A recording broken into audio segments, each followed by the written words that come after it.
Bonjour chers tous, ravi de vous retrouver encore ce matin sur la télé leader du Sen TV. fas yéene nag dalale nag jàmm rek fi nga xamante ni moom mooy Subatel magazine d'information matinale bu baax bi fii ci la télé leader ñu fas yéene ko tàmbale rek ak xibaar yi jaww ji ñu daal di jëli rek suñu lever et coucher du soleil.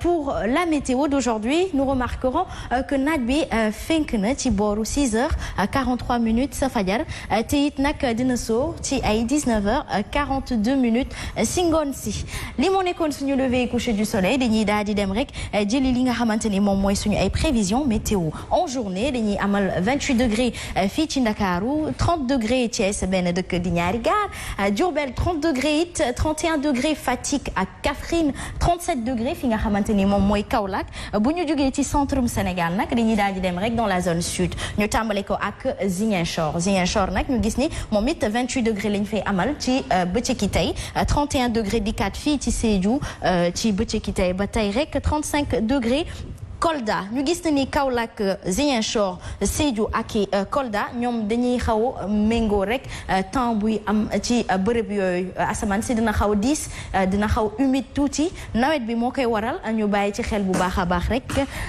34 degrés fi nga xamante ni moom mooy Kédougou toujours en présence de nuages 36 degrés Tambacounda 37 degrés fi nga xamante ni moom mooy Matam avec un ciel dégagé donc il fera beau sur Matam dans la zone nord du Sénégal ñu daal di yéenu rek Ndar géej gis na ni 39 degrés lañ fay amal avec un ciel dégagé 39 degrés boobay dikkaat fii ci Louga waaye cette fois-ci avec des présences de nuages ñu daal di yéenu guddi gi ñu xool ndax dina gën a féex ci yenn région du Sénégal yi am déet mbaa it est-ce que dina taw 26 degrés la ñuy amal fii ci Ndakaaru donc Ndakaaru dina féex tuuti ak li nga xamante ni moom mooy 26 degrés ci guddi gi 27 degrés foofu noonu nga xamante ni mooy Thiès benn dëkk ñaari gaar ñu daal di gis ni rek Diourbel 32 degrés moom lañ fay amal 28 degrés Fatick 29 degrés Kaolack 33 degrés Kaffrine Ziguinchor moom dina taw ci guddi gi ak 27 degrés 27 degrés ñëwaat fi nga xamante ni moom mooy Sédhiou 29 degrés Kolda 30 degrés fii ci Kédougou ba tey rek dañuy fi amal prévision de pluie ci guddi itay Tambacounda 33 degrés lañ fay amal toujours avec un ciel dégagé pas de pluie pas de vent 34 degrés Matam également 32 degrés Saint-Louis 33 degrés fi nga xamante ni moom mooy Louga bu ñu jugee nag ci suñu prévision météo matin et soir dañuy daal di dem rek jëli xibaar yi géej gi maanaam suñu ay marée haute et marée basse ñu faral ko tàmbale rek ak suñu ay marée haute ñu gis ne ni géej gi benn marée haute moom la ñu jox tey ci bésum tey alors 11h43 ci yor bi moom lañ koy amal ñu bàyyi ko xel bu baax a baax bu ko defee rek suñu mbokk nappkat yi mën na rek songu géej gi marée basse moom la ñuy daal di jublu rek ñaar lañ ci amal ci bésum tey ba ci njëkk si fajar la woon boobu wees na ay booru 5h15 bi ci topp nag 18h03 moom lañ koy xaarandi bu ko defee rek ngeen mën soo géej gi te doo leen si gaañu ndaxte nag Sénégal ñun dañoo bëgg jën ba tax ne nag suñu mbokk nappkat yi faw ñu leen di wane marée haute ak marée basse yi ngir rek la pêche soit abondante alors li moo nekkoon suñu ay prévisions météo du jour ma amoon tonté dégtal leen ko ci bésu alxamis tey fas yéene leen a bàyyi ak seen horoscope du jour laata rek may rejoindre plateau Subatel ngir dalal sama ay naataango.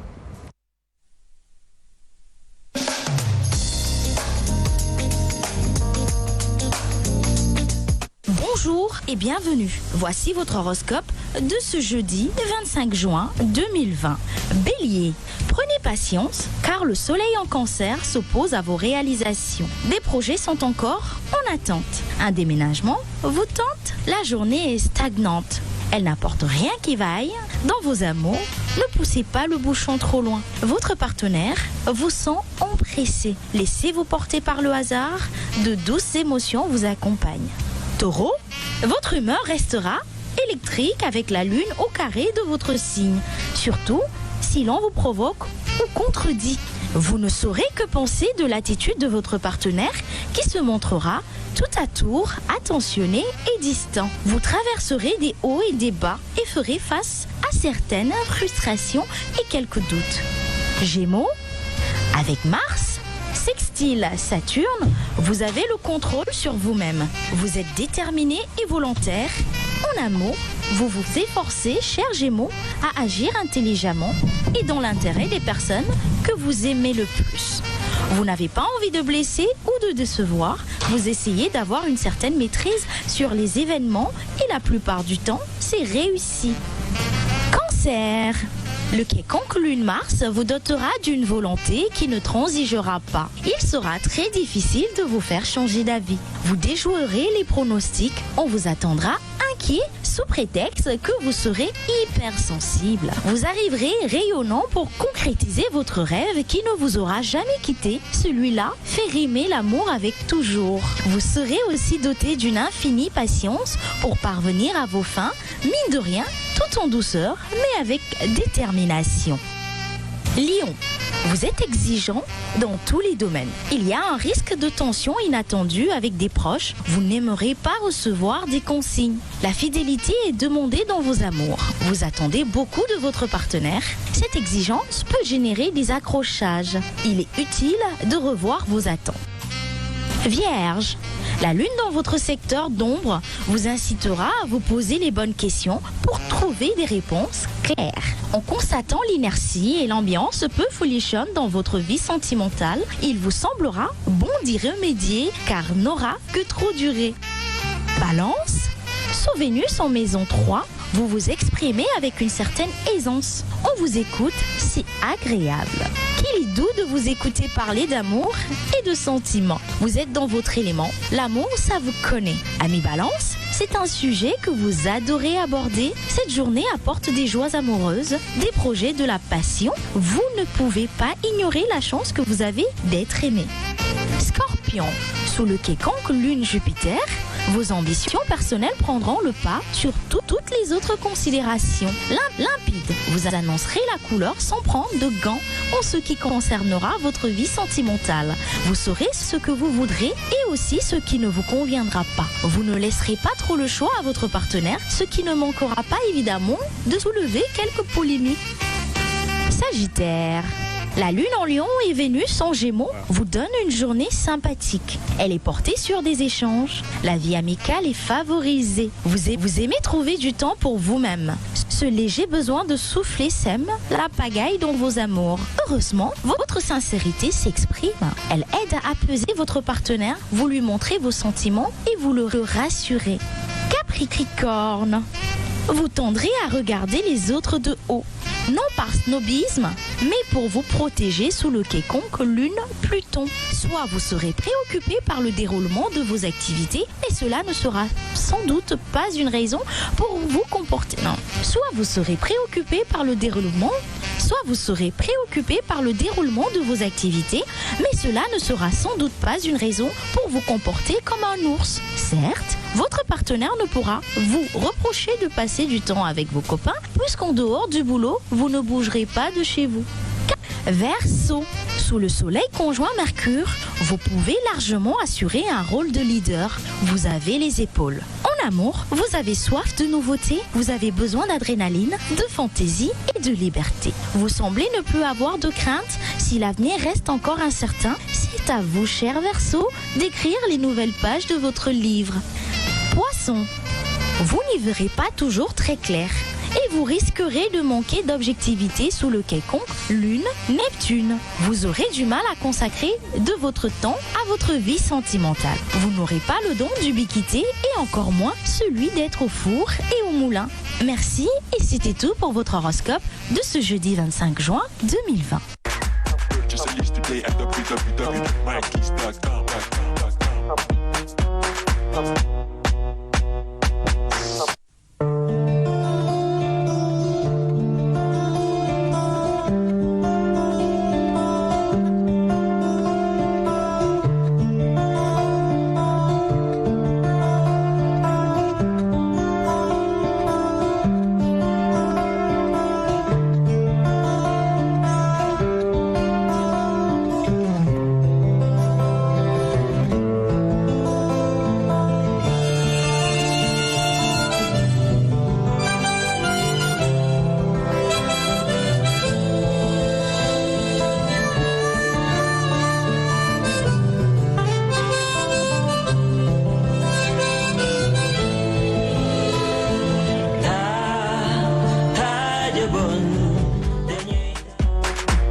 dalalaat bu baax a baax ci Subatel. En tout cas, les couleurs de ce matin s'annoncent au rythme des mélodies de Ismaël Lo. Ce sera le clip qu'on vous offrira plus tard, juste après les Salam Alek. Ma fatili len rek, tous les jeudis, nous aurons Que nul n'en ignore en compagnie de Mohamed Diop, professeur d'Anfara dans le développement personnel, qui a donc savoir-vivre, savoir-être ou bien sûr astuces, économie Bintaba et sans oublier bien sûr l'actualité en compagnie de Pape Assane Seck. Sans plus tarder, Tambalil ak Thiawarte. Bonjour Nodef. Waaw, maa ngi lay fay Asma. Bonjour à toi, bonjour à tous les téléspectateurs de la Sen TV, surtout ñuy suivre l'émission Subatel tous les jeudis damay yàkkamti ñëw nag parce que voilà dama leen di namm voilà professeur maa ngi lay nuyu di nuyu sunu gan tey xam naa di nga ko présenter ci kanam di nuyu daal en tout cas voilà ñëpp ñuy suivre jamono ji surtout nag internautes yi il faut pas les oublier parce que ils sont branchés scotchés donc du coup clin d'œil pour ñoom. Justement ñoom dañuy partager Mohamed di contribuer dañuy waxtaan ci live bi ba nga jàpp ni ndeysaan ñoom ci coulisses Subatel bi la ñu bokk donc merci à vous amuñu seen fay yéen ñi tànn la télé leader professeur d'Anfara maa ngi lay nuyu di la dalal ak jàmm. maa ngi lay fay Asma. Et toujours un très grand plaisir d'être avec vous sur ce joli plateau de Subatel et nuyu Mohamed et sunu doyen bi tam di ko nuyu Lo. Je crois c'est bien ça. Oui, Ousmane Lo. Et puis voilà di nuyu chers téléspectateurs yi comme ni ko Mohamed di wax xam ne ñu bari ñu ngi seetaan ci internet. Surtout spécial coucou à mon ami Timothée Batcha qui est au Togo et qui nous suit tous les matins. Tout à fait ñu di ko fay bu baax a baax di ko dalal bu baax a baax rek kii ci Subatel ci la bokk ay ci naka noonu nag li ñuy dalal gan gu màgg gi ñu Mohamed indil tey di monsieur Ousmane Lo di la nuyu di la dalal ak jàmm papa. maa ngi leen di nuyu di lay nuyu di nuyu Mohamed Diop di nuyu Tamba ñoo ngi lay nuyu bu baax a baax waaye di nuyu itam mbokk yi nga xam ni ñoo leen di déglu Subatel gu nekk wala di leen seetaan Subatel gu nekk ak mbokk yi nga xam ni yépp yéen ay liggéeyandoo ak ñoom jaagin jëf ñoom it ñu booloo bokk rek dalal ak jàmm rek ci biir kër gi yaakaar naa ni yow it yaa ngi ci sa biir kër ndaxte li ñuy fas yéene waxtaanee tey Mohamed Diop ba nga ànd ceeg moom yaakaar naa ni kër gi loolu la sant. waaw muy murit. waaw fii de moom tabarkaal ñëpp xamee noonu ñun ñoo ko wax. waaw borom kër gi nag moom. waaw te muy dëgg. ragal day féete ni ñu koy waxee. ragal féete day xañ a wërsëg waaw jeex na moom. te Serigne Touba jar na lu ne. moom wane na féetam. ayca nag mi ngi noonu. ci naka noonu laata rek ñu lay dalal wala bokk ñu dem jëli suñu clip du jour bi nga xamante ni nag mooy Tadjebo ñu delluwaat rétro fàttaliku jamono fàttaliku artistes yi nga xamante ne dañ fi bàyyeekoo mën woy ba bëgg dee te yàgg te drapeau Sénégal ci kaw a kaw dañuy daal di dem rek jëli suñu éphéméride Mohamed Diop tey la le 25 juin 2020 ñu daal di dem rek le 25 juin 1821. li fa xewoon nag mooy la signature d'un traité entre les Français et les Maures Brakna mooy naari reconnaissance des droits de la France sur le Waalo France yàgg nañoo sonal tamit. Et toujours comme ça du coup voilà c'est dommage j'allais dire donc c'est dommage donc ñun en tout cas am nañu yaakaar ci ne ak jeunesse bi nu amee lu ñu teel a yeewu par rapport ak tout ce qui s'est passé ci sunu ay maam avant 1960 après 1960 muy colonisation boobu ba léegi dafay wëy léegi nag colonisation ci xel lañu bëgg a coloniser loolu nag nan ko bañ nañ ko bañ ndax ñun ci suñu bopp ñoo yaakaaru suñu réew on est jeune te aujourd'hui ñun ñoo war a porter le flambeau pour suñu dëkk daal bañ nooteel gi nag fépp la c'est sur tous les plans et que gaañu moom tabarkalla ñu ngi koy def mais dañ koy nëbb ci ay forme daal ci ay forme waaw donc mooy xel bi ngay wax ay traité moom yàgg nañ ko signé te traité boo gis ñu xaatim ko jàppal ne la ca ëpp njariñ ca ñoom lay delloo dëgg la tubaab bi comme ni ko Pape Assane di waxee rek dafay say mat naa moytu surtout nag ki nga xamante ni nag dafay bëgg di foowee sa xel 25 juin li ñuy desandi ba tey 1979 professeur d'Anfara mu nekkoon ouverture à Dakar par le chef de l'État de la première réunion du Conseil international des radios et télévisions d'expression française. C'était déjà prémonitoire moo indi peut-être pluralité des médias.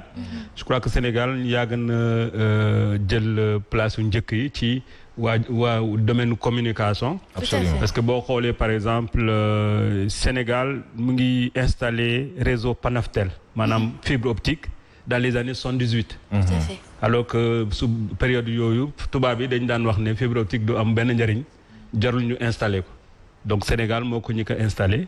boobu temps sax directeur technique office des postes et télécommunications Mamadou Samoura la woon. te ñooñu je peux dire que dynamique la boo xam ne sunu réew daf ko yàgg am ci développement des médias. ba léegi ñu ngi nekk leader. tout à fait tout à fait ñun yàgg nañoo jël paie kon nag dañ ci des rek ba tey rek le 25 juin 1979 toujours création de l'Institut supérieur de l'environnement ISE rattaché à la faculté des sciences de l'université de Dakar. tout à fait waaw. Mohamed Diop professeur. mais boobu fekkoon na ma parce qu'en fait man faculté des sciences laa nekkoon. tout à fait donc boobu c'était quelque chose d'extraordinaire. ñi première génération yi génne dañ doon liggéey ci affaire barrage de diamant. ndeysaan. di xool environnement c'est-à-dire dañu xool lépp lu doomu aadama di defar yenn conséquences la mën a am ci dundan askan bi donc yooyu ñi bari génn nañu foofu am na ñoo xam ne génn nañu foofu sax bokkoon ci li ñuy wax le groupe inter-État des experts sur le climat. ci professionnels yi foofu la ñuy jógee ñu bari ci ñoom. juste luñ ciy ñaawlu rek professeur mooy ñun dañuy former sunu ay doom former ay doomu jàmbur mais malheureusement njariñ li duñu ko fekkee. waaw c'est-à-dire bu ñu former ñooñu ñu former dañuy dellu seen réew wala ñun duñu mën a téye ñu former dañuy dem jariñ ko ci beneen état wala beneen réew. donc il faut que suñuy doom itam di des. gëm seen réew. dëgg la seen i xam-xam ñu di ko participer comme ça réew mi mën a jëm ca kanam en fait. c'est ça ñi bari ci ñoom dañuy jàngale wala ñu nekk ci ONG yi. wala ñu nekk organisation internationale yi. parce que souvent li ngay wax mooy loolu c'est-à-dire que réew mi du jox mission ay doomam. suñu amee ay jafe-jafe au lieu ñu ne ñi am seen xam-xam ci yooyu ñu ñëw defar yooyu dañu dem jël nasaraan yi. yéen ñaa ngi fàttaliku bu ñu amoon problème ndox am nañu problème ba ndox ba léegi. ba léegi sax nag professeur. mais bu ñu amoon problème ndox président de la République mu dafa woo waa France. mais lu tax on a besoin toujours de cette alliance là avec la France pour mën a nekk alors que ñoo ngi gis ay ingénieurs yu xarañ. fii une très longue histoire. une très longue histoire de colonisation. qui devrait mettre fin. mais Mohamed waxoon na léegi c'est-à-dire que ba léegi ñun sunu bopp yi sunu xel yi. tubaab yi moo ko moom ba léegi. suñu xel yi moom nañ fexe ba góorgóorlu c'est-à-dire mënoo fexe boo xam ne yow dama jël exemple rek comme kilifa bi mu ngi fii sax mu mun na ko seede. bu ñu doon tabax chemin de fer diggante Mbacké ak Diourbel mais tubaab defu ko. waaye. Serigne Moustapha moo ko dirigé. ça c'est un exemple. donc ça juma Masalikoun bi ñu defar instant bi tubaab defar ko. kan moo ko defar. 20 milliards. te ñun suñu bopp état bu doon def ouvrage bu mel noonu. nañu dépenser lu ëpp 50 milliards. te du rafet comme nu mu rafetee nii. donc ça veut dire que am nañu ñun suñu capacité bopp en tant que sénégalais def lu baax. mais il faut que ñu wóolu suñu bopp. tout à fait. suñu problème yi nañu ko jox suñu. waa réew mi suñu ndaw yi ñu defar ko. tout à fait te mun nañu ko. tout à fait mun nañ ko xarañ nañ ci kon nag nañ ñu wóolu rek te dénk ñu suñu réew loolu lay sénégalais yëpp di ñaxtu professeur merci beaucoup mu nekkoon suñu éphéméride du matin alors ci naka noonu la ñuy daal di dem rek jëli papa Ismaïla Lo daal di déglu Tadjaboon ñëwaat sur le plateau.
Tadji bu nekk li nga xamante ni suñu cosaan culturel la mu nekk lu riche lu Sénégal am Ismaïla Lo nag tukkil ko ba ci àdduna bi yëpp ñu ñuy dàqantal Tadji bu boo demee France boobu moom maa fa jaar nag man maa ko tànn Aziz daa bëgg ay rétro nag ay rétro koy daaneel moom Aziz rétro dafa baax fàttali dafa baax dafay tax ñii suñu ndaw yi tey Mouhamed Diop am na ñu ko mënul woy mais Ismaïla Lo en plus d'être un artiste chanteur c'est un acteur. Un acteur de cinéma. loolu nag ñu ci bari xamuñu ko ah. Tout à fait. Acteur de cinéma la donc du coup artiste la daal artiste. Et il est complet, il est compositeur hein, il est compositeur moom mooy bindal boppam moom mooy composer boppam musique am hein, des jouer rôle hein, def peinture aussi hein, un artiste complet moi je. day def peinture ah. musuma ko xam si dafay def peinture bu baax a baax moom c'est un artiste complet et je pense que la jeunesse sénégalaise dafa soxla tey mag yooyu noonu ñu leen di fësal ci fànn bu nekk rek ki ci yëngatu ñu fësal ko ndax doy na exemple en tout cas li moo nekkoon nag suñu premier clip matinal histoire de vous réveiller charmants téléspectateurs ci naka noonu nag li ñuy dalal rek Mouhamed Diop donc nul n'en ignore.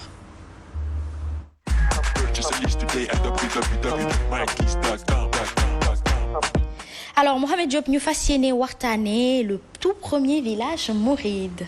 waaw Tindodi. Hier je me suis permis ci télé bi ay ñoom xam nga ñoom ay Fatou Abdou Ndiaye xam naa dama leen tooy am njaayeen la ñoom dañuy léeg-léeg bu ñu waxee ci yoonu murid ñu daanoog yooyu ma def benn sondage bu ndaw xam nga que nul n'en ignore mooy li nit ñu xamal nga xamale leen ko waaye ci anam gi bi gën te mu gën a rafetee may def sondage ci télé bi ay ñoom Fatou Abdou Ndiaye gay ma leen xam ngeen le premier village mouride Tindodi dee ngi dégg tur boobu bon voilà daañu dégg turu Tindodi mais xamuñu woon historiquement lan lay représenter donc loolu tey la ñuy waxtaanee ma mbégte loolu nag di ko waxtaanee ndax ka fa féete jamono ji muy Serigne Cheikh bu Serigne Aliou Mbacké Serigne Cheikh Mbacké bu Serigne Aliou Mbacké ibnu Cheikh Modou Moustapha Mbacké donc moo fa féete tey mu yónnee nu sunu baay bii toog di Ousmane Lo sunu xarit également sunu formateur moom bokk nañu ci ñu formé. surtout olof bi ngeen may tooñee fii. waaw contribuer na ci de. léeg-léeg sax daf may woon ne ma yow lii kenn du ko waxee nii waaye ci olof la kërëb parce que nag moom day ci loolu lay yëngatu. donc ci kàllaamay wolof ñu dalal ko Baye Ousmane ñu ngi lay nuyu. noo ngi lay fay di fay bu baax noo ngi nuyu sunu tàmbali mooy sunu sëriñ sunu yaakaar sëriñ Mountakha Mbacké di koy ñaanal wér gi yaram di koy ñaanal mu yàgg fi ñaanal ko itam naal yi nga xam ne moom la fi fekk waaye naal yi nga xam ni moom la fi naal yu mag yi yàlla dimbali ko dimbali njaboot gi ba nu àggale ko waaye ci loolu ñu jàll nuyu bokki àdduna bi bokki jullit yépp bokkam yim fi nekkal ci tarixa yi ñu jox ko sunu nuyoo mu àggaleel nu ci ñoom di nuyu sunu sëriñ sëñ Mamor Mbacke Sam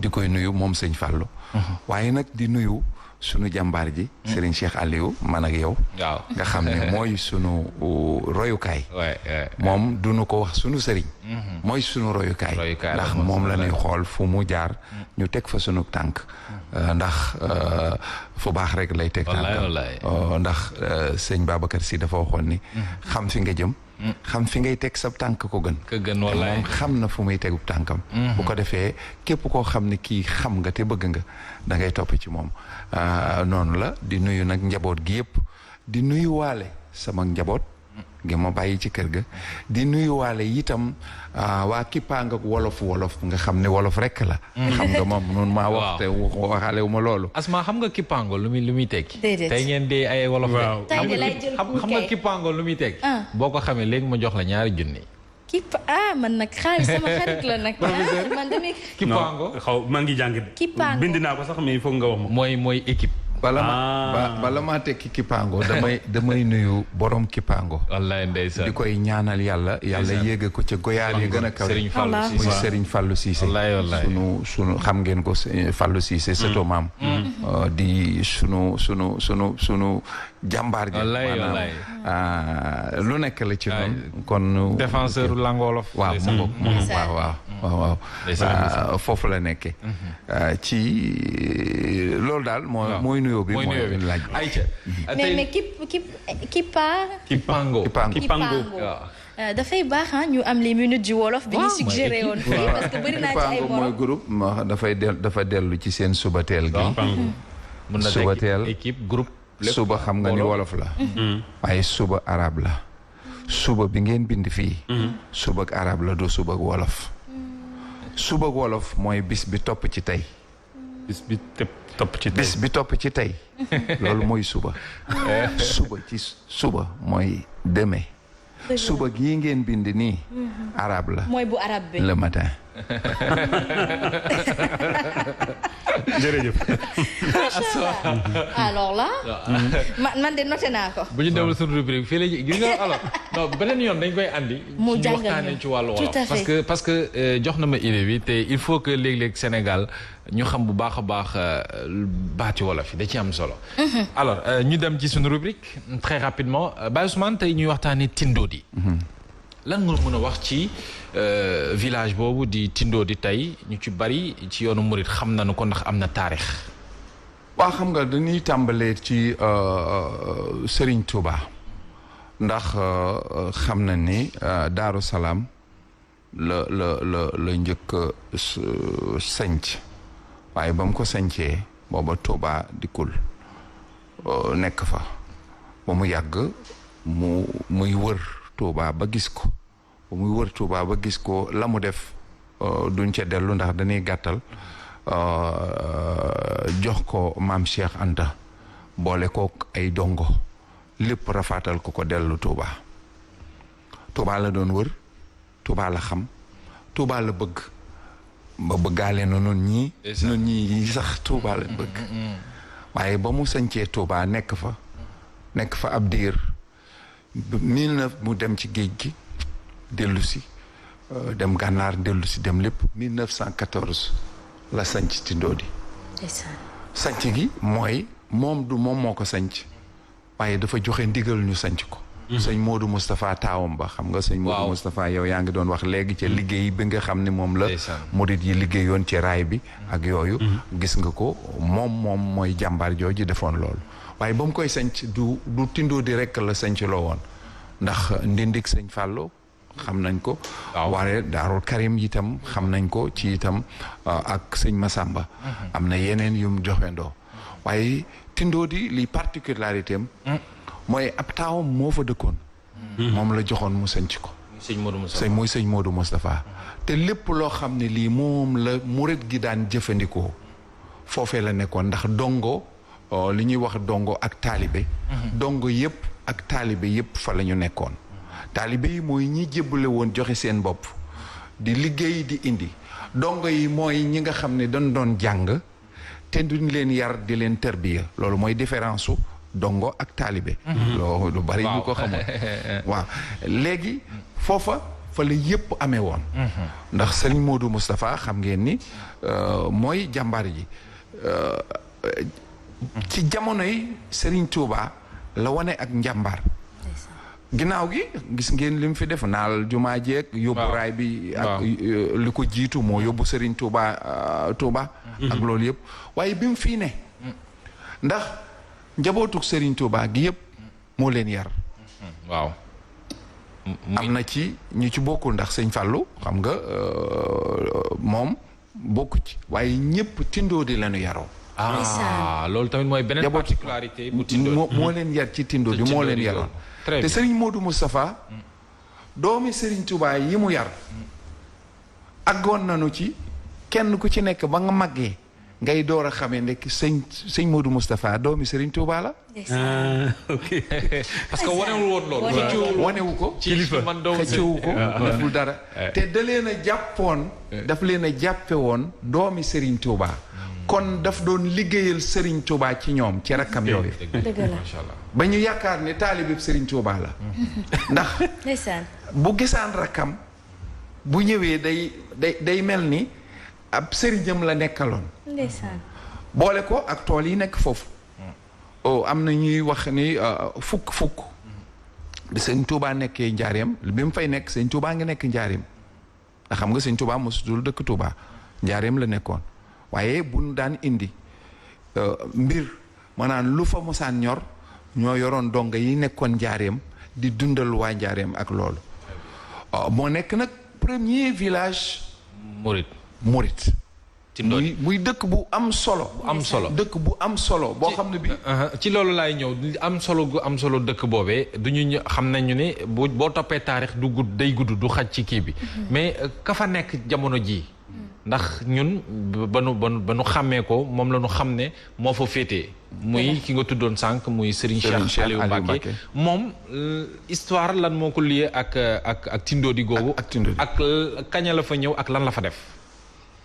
foofu dañuy jiitu ci ndax bi fa sëñ Modou Moustapha jógee Serigne Cheikh Mbacké Gaynde Fatma jàmbaar ja moo ko fa wuutu bi mu fi jógee sëñ Ahmad Tindodi moom itam di doomu Serigne Modou Moustapha moo ko fa wuutu waaye Serigne Ahmad Tindodi ak Serigne Aliou mi nga xam ne moo ko fa wuutu ñoo bokk ndey ak baay waaye yàggun fa ndax sëñ Ahmad Tindodi menn at la fa nekk wuy ji boroomam sëñ Aliou mi nga xam ni mooy bàyyi ki ngay laaj nekk fa ba mu fa jógee nag Serigne Cheikh Aliou moom mooy xalifa sëñ Aliou évidemment kon moom moo war a wutu mbaayam foofu absolument waaye la mu fa def mooy yaatal ko dëkk la boo xam ne bii exceptionnellement moo nekk biir Touba te am àll bu yaatu ba léegi mu nga fa. ndeysaan. ndax suuf sa daf koo bañ a pasaree. dëgg la. li muy def mooy. su fekkee ni bëgg ngaa dëkk Touba ndax Touba xamal ni. boroom moo waxoon ni ku xeluwul ñëw da nga xelu ñëw. kon loolu tax ñëpp ñëw di fay dem. dëgg la. moom nag suuf si mu yor li muy def mooy képp koo xam ne kii pare nga pour dëkk. soo ñëwee mu jox la. lu war a mat 5000 maisons joxe na ko fa. te du ko jaay da koy maye. waaye nag condition yi mooy foog nga ñëw. condition yi mooy da ngay dëkk si. duñ la may lu ñuy jaay d'ailleurs su la mayee man na am na nag ñu nuy may ñuy jaayaat seeni suuf tabax seen kër dem waaye lu ci dugg ab noppam te xam ni moom la mu maye woon ngir ñu dëkk defe nañ ko neneen dana jëflante ak kooka. dëgg la très bien alors xam nga Asma lu am solo lay wax nii ba tax na ab dëkk ki ko géré moom ka fa nekk tey mooy ni mu ko waxee mooy ki ne ci dëkk ba sëñ Cheikh Aliou Mbacké bëri na lam fa def. dëgg la ndax ku da Olof Ndiaye day wax ne ku yokkul yaa wàññi. li mu fa mujjee def te mu kawe lool suñu njot mooy tabax fa jumaa ju mag a mag a mag. ndeysaan. nga xam ci Baye Ousmane bëgg naa nga ñëw ci. maa ngi ñëw ci loolu. réalisation ndax. waaw. ba mu fa ñëwee boo xam nga daf yàgg na fi. te Tindodi dafa xaw a enclavé. malheureusement. image yaa ngi noonu ñu koy illustrer. malheureusement ci loo xam ne lii doo ko mën a expliquer. xëy na dana ñëw ci loolu. Serigne Saliou. moo ko ci ndimbalu Serigne Saliou ak moom la ñu bitumé woon maanaam rang-rang digganteem ak Tindodi ndax xam ne jumaa ji. ak Tindodi place yu Tindodi ci jumaay Tindodi 5 kilomètres dong la. waaye diggante tali bi nga xam ne mooy rocade bi nga xam ne moom la fa Serigne sëñ Abdallah defoon ak Tindodi 2 kilomètres 500 la 3 kilomètres 500. seet ko premier village yu Touba. premier village yu Touba. nekk biir Touba loolu man faa am réalisation yi nga xam ne moom la fa réaliser li ci ëpp mooy. gannaaw bâtiment mooy defar na fa jumaa joo xam ne ji ci yoonu murit mën na noo wax ni xëy na da ngay wax Masaalikul Jinaan ndax moo ëpp Masaalikul Jinaan defe naa wala boog na ñoo tolloo assez frais ndeysaan c'est-à-dire musta woote ni jox leen ma defar jumaa ji ok ay xaritam musta woote ay taalibeem wax leen ni ñëw leen ñu defar jumaa dafa ci ay bu ñu am illustration ay relation waaye rénové na centre de santé mu nga fa ca dëkk ba yàggul ba mu ko rénové teg na fa xeeru institut du savoir loolu beneen mbir la institut du savoir mooy lan mooy parce que xam nga ñu yéen a ngi ko doon wax léegi ci rubrique bi ngeen tàmbalee nit ñi dañuy jàng du am débouché léegi institut boobu day wane ñi nga xam ne jàng nañu ba toll ci yeneen niveau yi ñu am fun leen wutal foo xam ne fii dañuy wéyal seenum njàng foofu moo xam njàngum diine la njàngum arabe la wala njàngum français et ainsi de suite waaye yemul foofu ndax am na marché boo fa demee da nga gis benn centre commercial boo xam ne bi da ngay jàpp ni ki ko fay def day wut xaalis. d'accord waaye marché ba fa nekk centre commercial la ko def boo xam ne bii dañ koy tabax ko moderne boo xam ne bii ña fa nekk du am comme li muy am ci marché yi nga xam ne fu waay neex jaar gis nga ko ci noonu lii ci diggante bi waaw lii mooy ci yaakaar te xamal ni ku faatu ku fi faatoo ti Tindodi leen la yóbbu ndax dafa mel ni kii ba fala ne li ndax cimetière yi nga dégg mu siiw ñu koy wax Baqiya biir Tindodi la papa ñu ràññee ci moom li nga xamante ne loolu la ñu soxla si njiit te nit bu demee ba dénk li nga xamante ne mooy am yaakaar si yow si yoonub yàlla rek war nañ la tatagal noonu war nga jukkoom rafetlu naa ko trop ma dellu si waat rek ci li ngeen wax ni doy na royukaay ndaxte tey jii nii gis naa ci moom Pastef ab taalibe ak ñim nga xamante ni ñoom daal ñoom la yilif mu ñor leen ak ñu ñor ko lu ci am solo donc am na solo loolu lu am solo li ngay wax noonu tout à fait lu fi jafe lu fi jafe ba tax na Baye Ousmane réalisation yi bari na man li ma yéem mooy xalifab Serigne Touba xalifab Serigne Touba amal na fa ngan waaw kenn du wax nag Serigne Mountakha ala lan moo fa nekkoon ay tànkam ndax bu fa ñëwee war na faa ñëw waaye dayoo gi peut-être Serigne Cheikh Aliou Mbacké peut-être téye Tindodi ak la mu fa def jumaa yaag ak la nga fa lim yëpp xëy na teewaayu que Serigne Mountakha Mbacké ñu ngi ko fa doon xaar bu baax a baax ak itam ñoom ñaar luñ seeq Serigne Mountakha ak Serigne Cheikh Mbacké maanaam xalifa gi da leen a boolewul xalifa gi da leen a boolewul ndax xamal ni siet bi nga xam ni moom la sëñ bi yoree ndoxum Touba moo yoroon siet ndoxum Touba mi moo ko yoroon moom mooy sëñ Cheikh Aliou defe naa ñëpp dégg nañu muy Maaw Rahmati booba Serigne Mountakha Mbacké mi moo nekk président d'honneur u siet li ëpp ci xalaat yi bokk na ci ñi ko doon joxe ci dox yooyu waaye rawatina xalifa Serigne Touba jàkka jumaa ju mel nii bu fekkente ni am na kenn ci ak njabootam gu ko def wareefam mooy dem fa seeti ko mooy dem fa nemmiku ji ko ndax loolu mooy yitteem maanaam te itam lii yitteem mooy dëkk ba ab dëkk ma ndax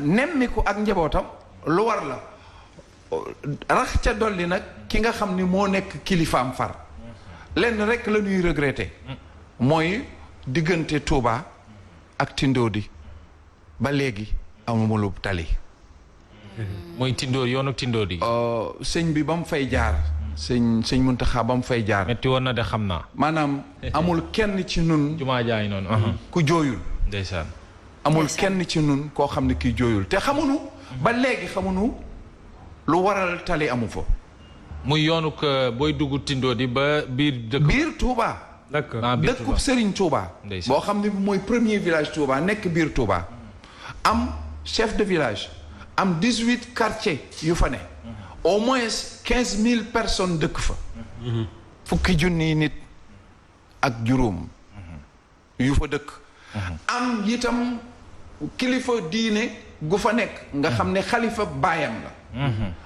am taalibe di def lu rëy ñu jox ko ay responsabilité ci doxalinu Touba fu mu dëkk jàpp naa ni war na mën a am tali asma ci loolu dama ci bëgg loolu xëj na sëñ bi fu mu waxee ci tali bi day sant ku ñuy wax Abdoulaye Daouda Diallo bon du politique waxuma waxi politique ndax góorgóorlu na ci lu nekk def na ko ba jéem a am ba ñu natt tali ba waaye yàlla rekk a xam lu tax loolu fanq Asma li mu fi lim yëpp ci potentiel village bi en tant que premier village mouride est-ce que jàpp nga ne jon yàlla tey ci atum 2020 gi ñu nekk ñu war nañ mën a jooy wàllu tali MD bëgg naa nga woon ma tali ak ki nga xamante ne mi ngi tudd seen njuk nee na foofu la dëkk poto MD mën nga ma wan image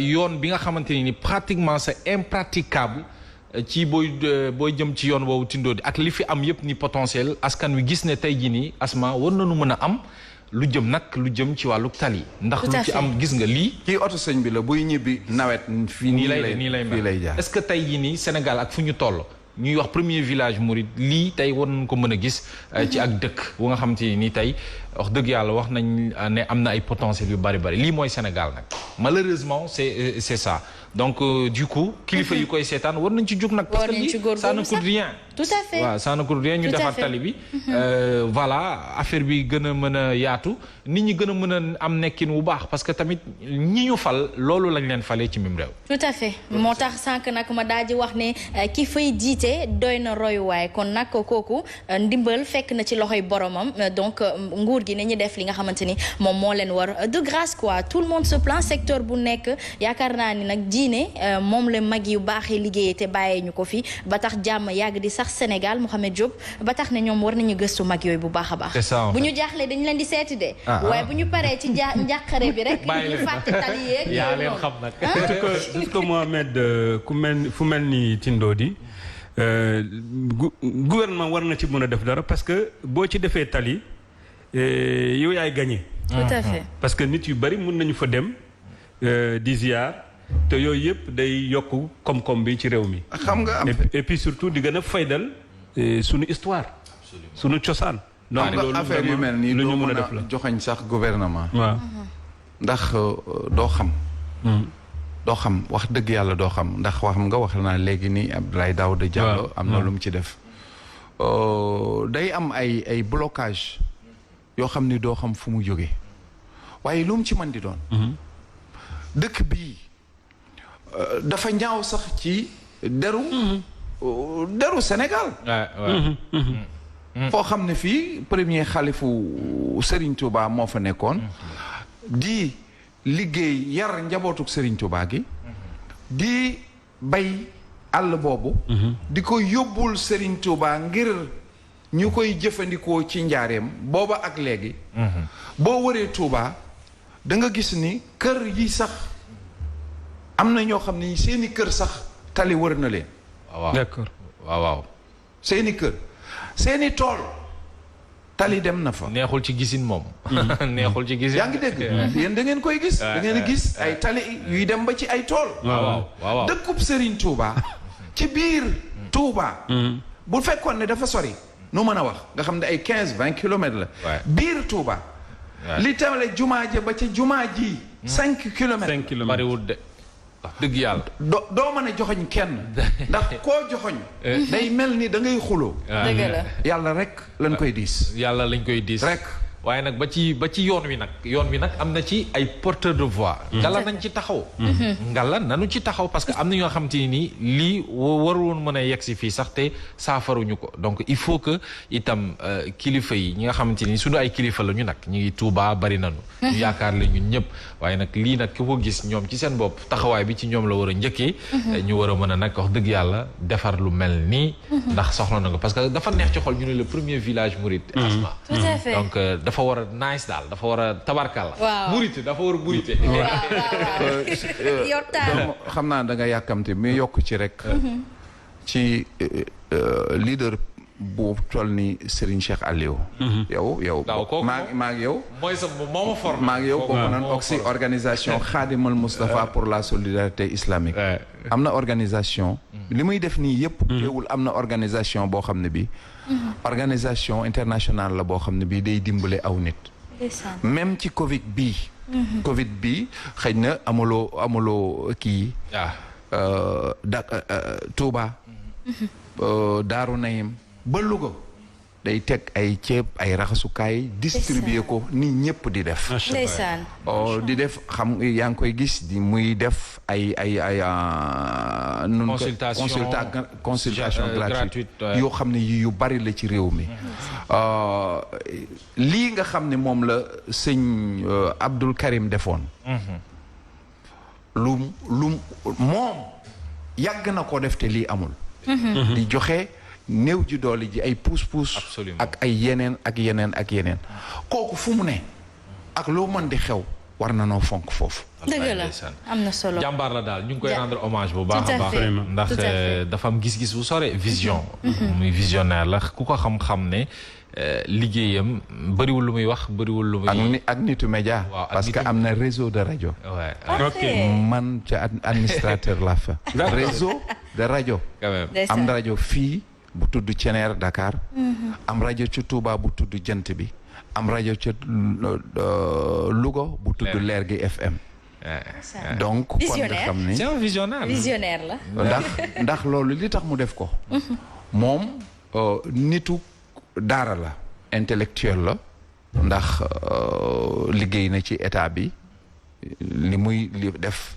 waaye li tax ndëggat mu def ko sëtub Serigne Touba la te war a jàngale. comme naa jàngale te jotul nit ñi muy jàngal mu def réseau de rajo def tudde ko daara. muy daara ji. tool bi. ak liggéey bi. loolu complet. ñu ngi koy nuyu macha allah ñu koy nuyu voilà di nuyu ñi nga xamante ni nii vraiment ñoom ñëpp a jaar ci loxoom parce que ku jaar ci loxoom ba génn. royukaay ngay doon. tout à fait kon loolu mooy wan ne moom ci boppam royukaay la donc ñu di ko rendre hommage bu baax a baax moom Serigne Cheikh Aliou Mbacké ak mbooleem taalibeem yi ak mbooleem ñi nga xamante ni nii ay collaborateur am lañu ndax moom noonu la taxawee waaw Asma. tout à fait mu amoon solo loolu Papa jaajëf jërëjëf encore une fois xam naa ni moom damay jël sa nataal rek bu ko defee may jokk ak yow wolof bi di gën a am na assidu bëgg-bëggu ci làkkum wolof. waaw moom nag am na xam naa nag da koy tële waaye am na bëgg. waaw xam naa day. bu mu bokk ci tàggat bi. danañ ko tàggat lool. ànd naa ci lool macha allah. ci naka noonu nag ñu di la jaajëfal Mohamed Diop ci que nul n'en ignore. ñu daal di dem rek jëli professeur Danfakha dans le développement personnel bu ko defee rek ñu ñaaxaat xale yi yokkaat leen jom ak fàttaliwaat leen rek li nga xamante ne nag mooy li leen di jëmal kanam.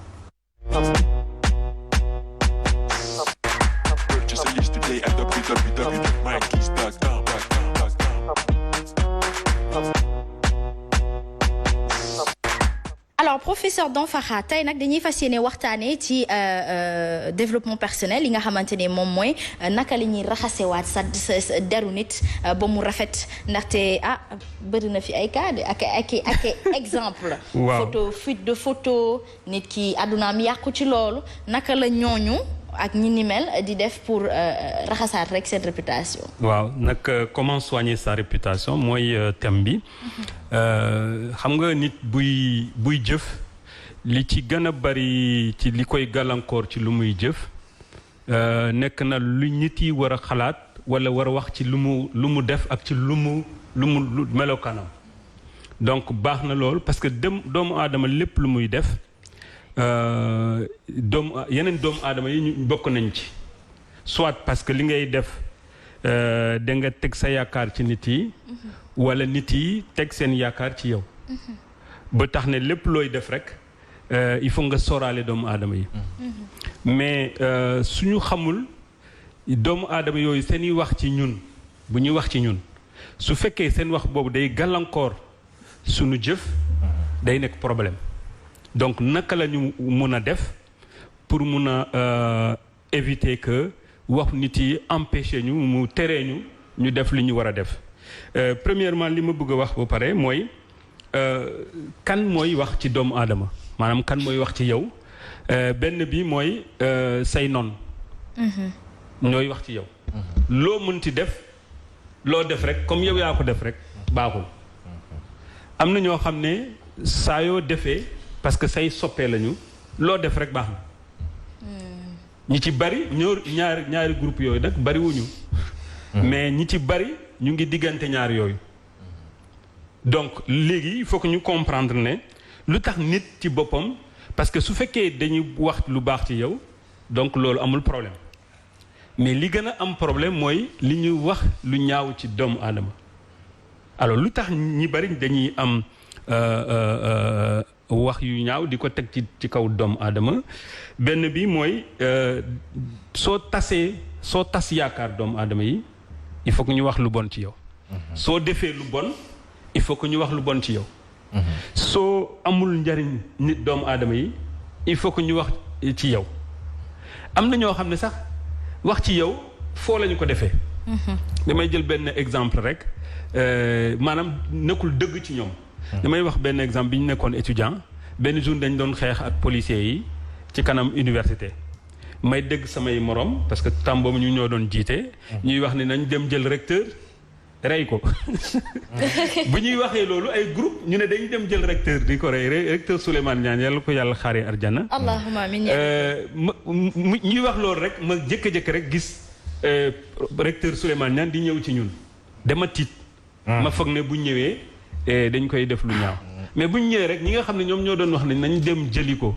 rey ko ñoom ñoo nekkoon fii ne recteur demal noppalu xam nga yàlla dafa ñu may Sénégal ñi bari lu ñuy wax àndul ak soxor ñi ci bari ñàkk bopp rek ak ñàkk soxla ñoo tax ñuy dugg ci nit di wax ci nit mais bu ñu jàkkaarloo ak nit kooku du ñu am lu ñu koy wax yu ñaaw sax duñu ko def donc loolu am na solo xamee loolu yëpp alors nit su meree tam dina wax lu ñaaw ci yow su kontaan dina wax lu baax soo defee mbaax dina wax lu baax soo defee lu bon dina wax lu bon ci yow donc loolu su fekkee dañuy bëgg a fexe ba li nga xam ne waxu nit yi du ñu teree dem fu ñuy dem parce que sànq Serigne Ousmane Lo am na lu mu wax dafa gën a yokk sama xam-xam parce que souvent damay wax leen fii doomu aadama dafa war a xam fu muy jëm nee na ma xam fi ngay jëm waaye xam fi ngay teg sa tànk Serigne Babacar moo ko wax moo gën te loolu tam am na solo donc ça veut dire que comme doomu aadama yi di nga mën a toog ak nit sax wax ak moom nga laajaat ko wala keneen laajaat ko loo wax du la mën a wax exactement lu mu dëgg parce que doomu aadama yi li ñuy wax am na dañu mën a dëgg waaye mënuñu xam exactement li nga wax donc loolu su amee doomu aadama bu ne am na benn solution boo xam ne moom dina tere nit yi wax ci yow mooy nga bañ a nga dee nga bañ a def dara moom da ngay am CD yu rafet. voilà di nga noppal sa bopp parce que kenn gisu la su fekkee kenn gisu la su fekkee amoo looy def ci àdduna kenn du la wax dara kenn du wax ci yow mais loolu du lu gën alors benn bi li nga xam ne moom moo gën mooy doomu aadama bul def dara loo xam ne yow lépp loo xam ne yaa ngi yaakaar ne lu baax waroo ko def c'est-à-dire que nit yi mun nañu wax lu baax ci yow mais tant que yow li nga def sa xel leer na la li ngay def nii lu baax la waroo am problème soo tëddee mun nga nelaw donc il faut se faire confiance à soi-même maanaam say décision ak fi nga bëgg a yegg waaw bul bàyyi nit ñi distraire la ci seen ay xalaat ak i wax yi ñaaw da ngay ragal sa bopp bañ ragal nit yi tout à fait parce que nit yi seen wax la ñu yoree boo leen bëggul dégul mun nga dem sa yoon mais yow sa bopp boo tooñee sa bopp nga def loo xam ne yow sa bopp xam nga ne lii lu bon la nga def ko su booba da nga tooñ sa bopp te su booba munoo rëcc sa bopp foo munti nekk rek sa bopp mu ngi nekk mooy lu ñuy wax problème de conscience tout à fait ba tax ne en général comme nit yi munoo leen contrôler munoo leen xamal li nekk sa biir xol toujours da nga war a xam ne yow li nit yi wax moomuloo ko munoo ci dara donc bàyyi leen ñu wax li ñu wax mais yow li ngay def loolu nga war a contrôler tout à fait fexe ba mu nekk loo xam ne lu baax la et puis ñaareel bi mooy comme fekk nit yi seen wax la ñu am te wax loo xam ne leeru leen sos ay nit tilimal deru nit loolu seen i liggéey la nga bàyyi leen rek bu leen toppatoo bu leen faale am na benn président mooy Sarkozy benn humoriste français Anne Romano bu mu ko ne dama ragal tey sax parce que ni nga ñëwee seet si ñu ci plateau de télévision bi maa dax tooñ mu ne mais yow looy def parce que ni mu nekkee président yëpp bu ñu koy tooñ président Macky Sall boo koy wax booy wax dara ci dërëm day mer fen daf koy yëg mais li ci bari mooy nga bañ a xool nga bañ a dégul ñooñu par exemple dama jël exemple rek Mohamed bu ñu waxee ci yow ci benn site internet c'est pas la peine nga lire commentaire yi jaru ko parce que man am naa ay xarit yoo xam ne bu ñu xoolee article yi lu ñu xool mooy commentaire yi mais professeur dafay baax léeg-léeg nga xool askan bi lu muy xalaat peut-être non amul benn solo c'est-à-dire que am na jamono c'est-à-dire que nit mënul def ñaar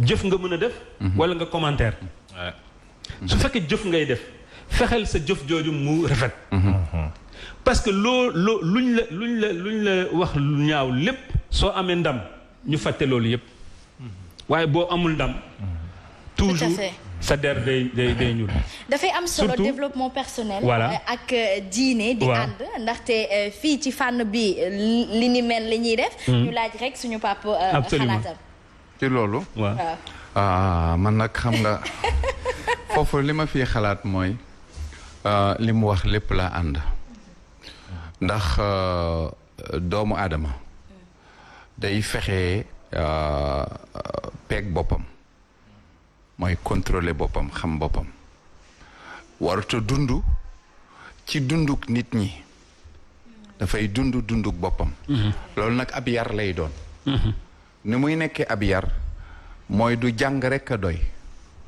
boo jàngee am xam-xam danga war a jàng sa bopp dëgg la jàng sa bopp mooy xam fi ngay waxe ak fi nga war a wato waxe bu fekkente ni ku wax nga tontu ko wala ku wax am na ci yow solo kon solo dootu am solo dëgg la ndeysaan dañ nekk ñaari élèves yi non mais c'est exactement loolu mooy dafa tënku exactement li ma wax ndax nit dafa war a xam saa su nekk lan moo am solo ak lu amul solo loolu nag njàng du ko maye jàng sa bopp koy maye dëgg la boo jàngee sa bopp da nga xam ni da nga xàmmee tooñ ak def lu naqari waaw ñaari mbir yu bokkul a ngoog am na ñoo xam ne ñii dañuy def lu la naqari waaye tooñunu la dëgg la ñooñu da nga leen di bàyyi ñu def te ñooñu ñoo ëpp ñiy wax lu naqari nit ak ñiy def lu naqari nit saa yoo génnee fii da nga ko gis da nga ko dégg waaye tooñunu la waaw tooñunu la comme tooñunu la saw yoo nekku ci waaw dégg naa dégg dangay xaar ba ki la tooñ waaw nga xam ne yow la tooñ waaw tooñ it nag da nga koy xàmmee ndax mën naa séq ak yow def la lu la naqari fekk tooñu ma la waaw kon soo ma tontoo yaa ma tooñ te maa def lu la naqari diggante boobu nag dañ koy xàmmee dafa xat nag waaw dafa xat waaye nun ay nit lañu moo tax danoo warut a jàng rek di wuti lijaasa ndax jàng ñett la da ngay jàng waxoon naa ko ci ba ñuy tàmbali da ngay jàng ngir am xam-xam di defar xam-xam mooy yi ngeen di def di defar télévision di defar portable di defari mbir di defar avion di defar yooyu waaye meneen jàng bi mooy defar jikko loolu mooy boo amee avion ba man koo naawloo da nga xam noo cay dugge jikkoo lay xamloo noo cay dugge ba mucc ca est-ce que waaye du ca yem da ngay jàng itam doomu aadama ndax doo dugg doo am na ñooy nekkal liñ doon wax fii léegi ci mbirum tindoo di loolu mooy société fokk nu xam ko da ngaa am ñooy dëkkal lan mu la ñuy jiital ak lan moom la ñuy desal gannaaw ndax dëkk bu mel ni tindoo di nga desal ko gannaaw ci fi nga ko waroon a jiitale loolu itam am jàng la jàng ba jàng diine du la ko may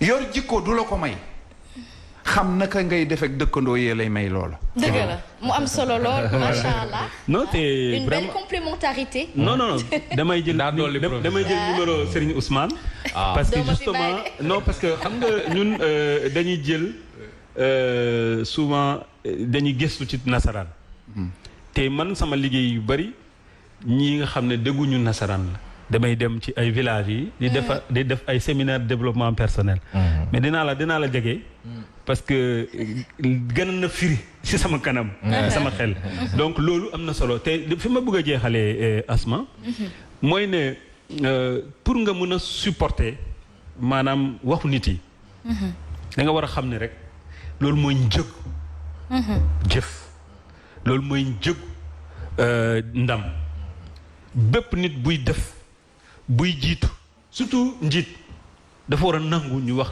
ci moom surtout ci gannaawam bilaay moo tax souvent am naa benn xarit boo xam ne njiit la saa yu ñëwee di nettali ci keneen dafay ne taxawal fii mu woo keneen kii mu ñëw toog nga ne ko waxal parce que ñi bari nit yi buñ la am dañ lay ragalee comme ni mu ko waxee sànq ku la ragal wax dara ci sa ginnaaw wax na lu ñaaw waaye tooñu la bu ñëwee nag jàkkaarloo ak yow wax la lu mu la war a su booba mooy tooñ bi mais li nga xam ne dañ ko war a nangu dañ ko war a supporter surtout yéen ñi nga xam ne ay star ngeen ñoom Mohamed ñoom Kia ak ñoom Asma tout à fait siw jàmm du jaami borom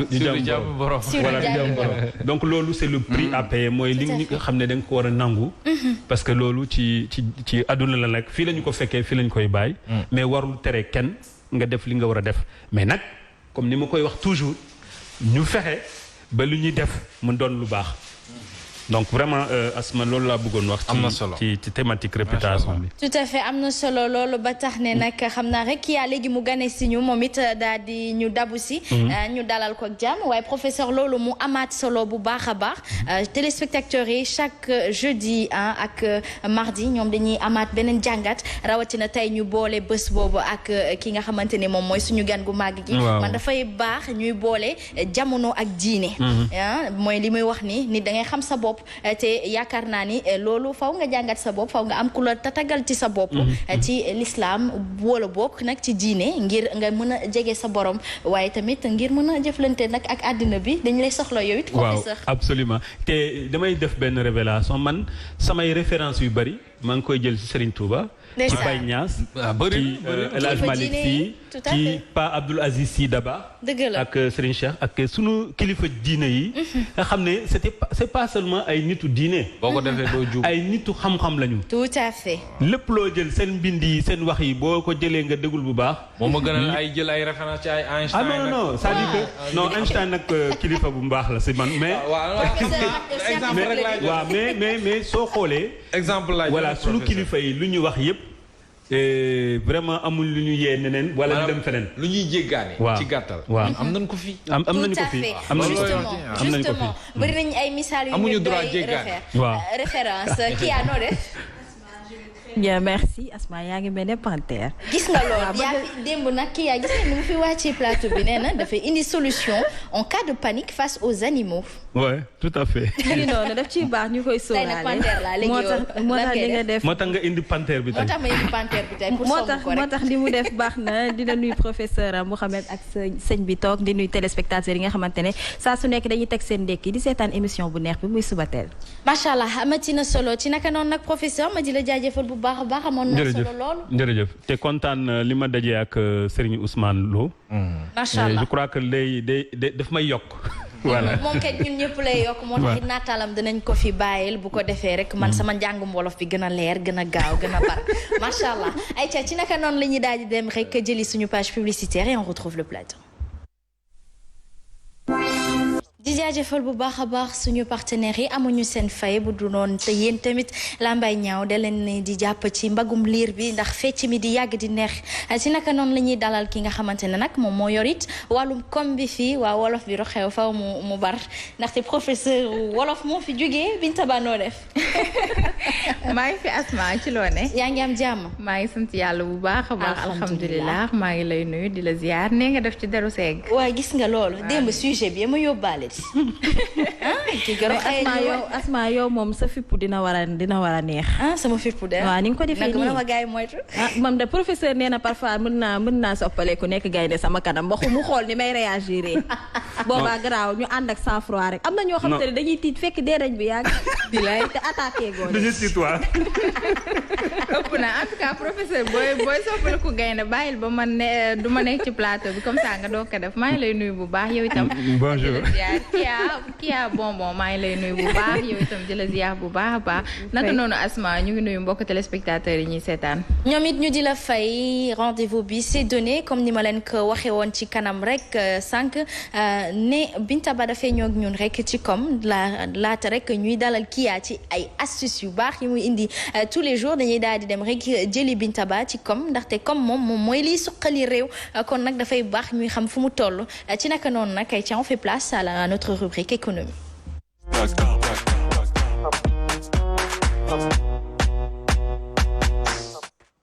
Aïcha Binta ñu fas yéene waxtaanee transport interurbain bi ubbite bi lan la joué ci économie Sénégal laata rek ngay wëyal.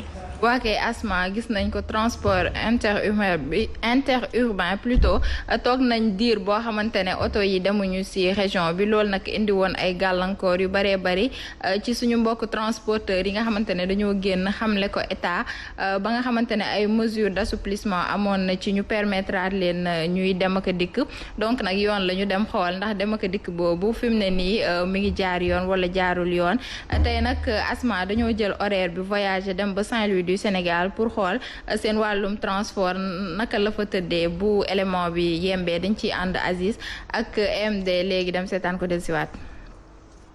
transport interurbain dooraat na boobu léegi sax am na ay semaine fii ci Ndar nag chauffeur si ak ñi nga xam ne ay transporteur la ñu ngi ci mbir mi bu baax boo demee ci gare routière yi nag foofu gis nañ ni daal dem beeg dikk bi nemmeeku nañ ko bu baax donte sax sonnoon loon loolu ci situation bi nga xam ni nag feebar bi moo ko indi tey nag même bu fekkee ni sax condition yi ñuy liggéeyee nekkatul comme nañ ko xamee woon li ko waral mooy digge yi lalu ci respecter mesures barrières yi waaye tamit jëm ci nombre de nit yi nga xam ne moom la ñu autorisé ci biir oto yi nga xam ay transport en commun la ñu ci bëri ci chauffeur si di rafetlu liggéey bi nu mu dooretee ndax wax nañ ni nag dina tax ñu am lu ñu yóbbu seen kër.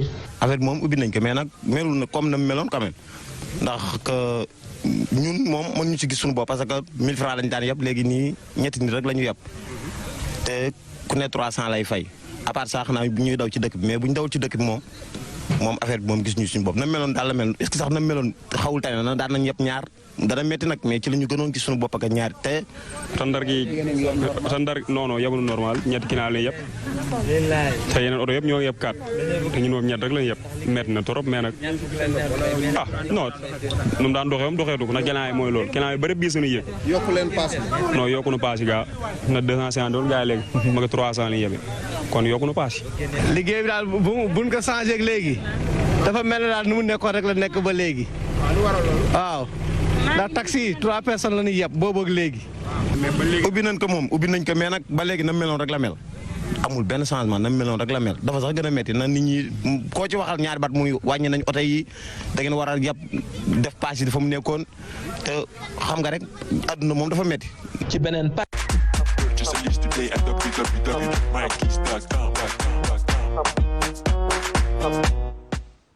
ci naka noonu nag ñu gis ni situation bi ba tey dafa xaw tàggatémbe foofu noonu ca Ndar géej. waaw voilà ci diwaanu Ndar gis nañ ko transporteur yi ñoo ko waxal seen bopp nee nañ nag reprise bi am na gaa mais ba léegi rek dañuy gis ay tolof ci seen wàllu liggéey parce que nag asma constat bi benn la dëgg la wax nañ ko mesure d'assouplissement am na mais vie bi du rek brusquement demaat comme ni mu meloon tey jii ñu ci bëri ñi nga xamante ne ñu ngi toog seen kër bu ñu amul farata bu ñuy doxi il préfère ñu toog seen kër ndax rek mbas mi nga xamante ne moo nekk ci réew mi wax na ko nee na itam nañ leen jàppale bu baax a baax ndax yenn saa yi ab bintaa nga yëpp takkul maskam bu ko defee takk der yow la ñuy arrêté te buñ la arrêté dinañ la téye sa liggéey dina xaw a yàqu di nga perdre ay heures de travail loolu itam ñu ciy bàyyiloo xel population bu baax a baax ñu leen di ñaan rek ñuy faral di takk seen ay masque bu ko defee bu ñu duggee ci oto yi dinañ yombalal ñi nga xamante ne ñoo di transporteurs yi seen liggéey asma il faut aussi noter que état bi joxoon na leen xaalis amaana sikkim moo lakkandoo fépp metti mais il faut que rek ku nekk xam ni jamono ji moom di nga am loo perte parce que situation oblige. tout à fait doy na waar. situation oblige surtout pour ñi nga xamante ne dañuy nekk ci région yi dañuy bëgg di bouger seen activités yi dafa reprendre asma dafay metti mais aussi comme li Binta dafa am solo surtout. Mesdames, Messieurs, bonjour. Je vous fais lecture du communiqué numéro 116 de ce jeudi 25 juin 2020. Le ministère de la Santé et de l'Action sociale a reçu les résultats des examens virologiques ci-après. Sur 985 tests réalisés, 104 sont revenus positifs, soit un taux de positivité de 10,5%. Les cas positifs sont répartis comme suit. 75 cas contacts suivis par nos services et 29 cas issus de la transmission communautaire répartis comme suit. Thiès, 4 cas. Touba, 3 cas. Guédiawaye, 3 cas. Mariste, 3 cas. Keur Massar, 3 cas. Liberté 6, 2 cas. Yeumbeul, 1 cas. Mbao, 1 cas. Rufisque, 1 cas. Grand Yoff, 1 cas. Médina, 1 cas. Dalifort, 1 cas. Ouakam, 1 cas. Ngor, 1 cas. Ouest Foire, 1 cas. Sicap, 1 cas. Et enfin, Cité Djily Mbaye, 1 cas. 90 patients hospitalisés ont été contrôlés négatifs et déclarés guéris. 24 cas graves sont pris en charge dans nos services de réanimation. Un nouveau décès lié à la COVID-19 a été enregistré dans nos structures ce mercredi 24 juin 2020. L'état de santé des autres patients est stable. À ce jour, 6233 cas ont été déclarés positifs, dont 4162 guéris, 94 décédés et donc 1976 sous traitement. Le ministère de la Santé et de l'Action sociale exhorte les populations au respect strict des mesures de prévention individuelle et collective. Tey bésu alxames ñaar fukki fan ak juróom ci weeru juin bi ñu nekk ministère bi gàlloo wërgu yaramu askan wi ak action sociale jot na résultat examen yi may waaje lim ci juróom-ñeenti téeméer ak juróom-ñett fukk ak juróom test yi ñu def téeméer ak ñeent ñoo ci positif juróom-ñaar fukk ak juróom yi di ay cas contact ñaar fukk ak juróom-ñeent yi di ay cas yu jóge ci transmission communautaire ñu gis leen ci Thiès ñeenti cas Touba ñetti cas Guédiawaye ñetti cas Mariste ñetti cas Kër Massar ñetti cas Liberté 6 ñaar Yëmbal benn Mbao benn Rufisque benn Grand Yoff benn Médina benn Dalifort benn Wakam benn Ngor benn Ouest Foire benn Sicap benn Cité Djily Mbaye benn juróom-ñeent fukk ci malade yi ñu hospitalisé woon wër nañu bésu tey ñaar fukk ak ñeent ci suñu malade yi ñu ngi ci service su réanimation ñu koy wax Sowétas benn malade ñàkk na bakkanam ci bésu démb àllarba ñaar fukki fan ak ñeent ci weeru juin ci suñu structure de santé yi ñeneen ñi des hôpital ñu ngi am tan ci bésu tey dalee ko ci cas bi nga xam ne moom la ñu njëkk a gis Sénégal woññi nañu juróom benn junni ak ñaar téeméer ak fanweer ak ñetti cas yu positif ma bamtuwaat ko juróom benn junni ak ñaari téeméer ak fanweer ak ñetti cas yu positif ñeenti junni ak téeméer ak juróom benn fukk ak ñaar ñoo ci wër juróom-ñeent fukk ak ñeent ñàkk ci seen bakkan mu des junni ak juróom-ñeenti téeméer ak juróom-ñaar fukk ak juróom benn ci suñu structure de santé yi ministère bi gàlloo wërgu yaramu askan wi ak action sociale mu ngi ñaax askan wi ñu gën a sàmmoonteeg digle yi nga xam ne moom la ñuy joxe bés bu nekk maa ngi leen di gërëm di leen sant.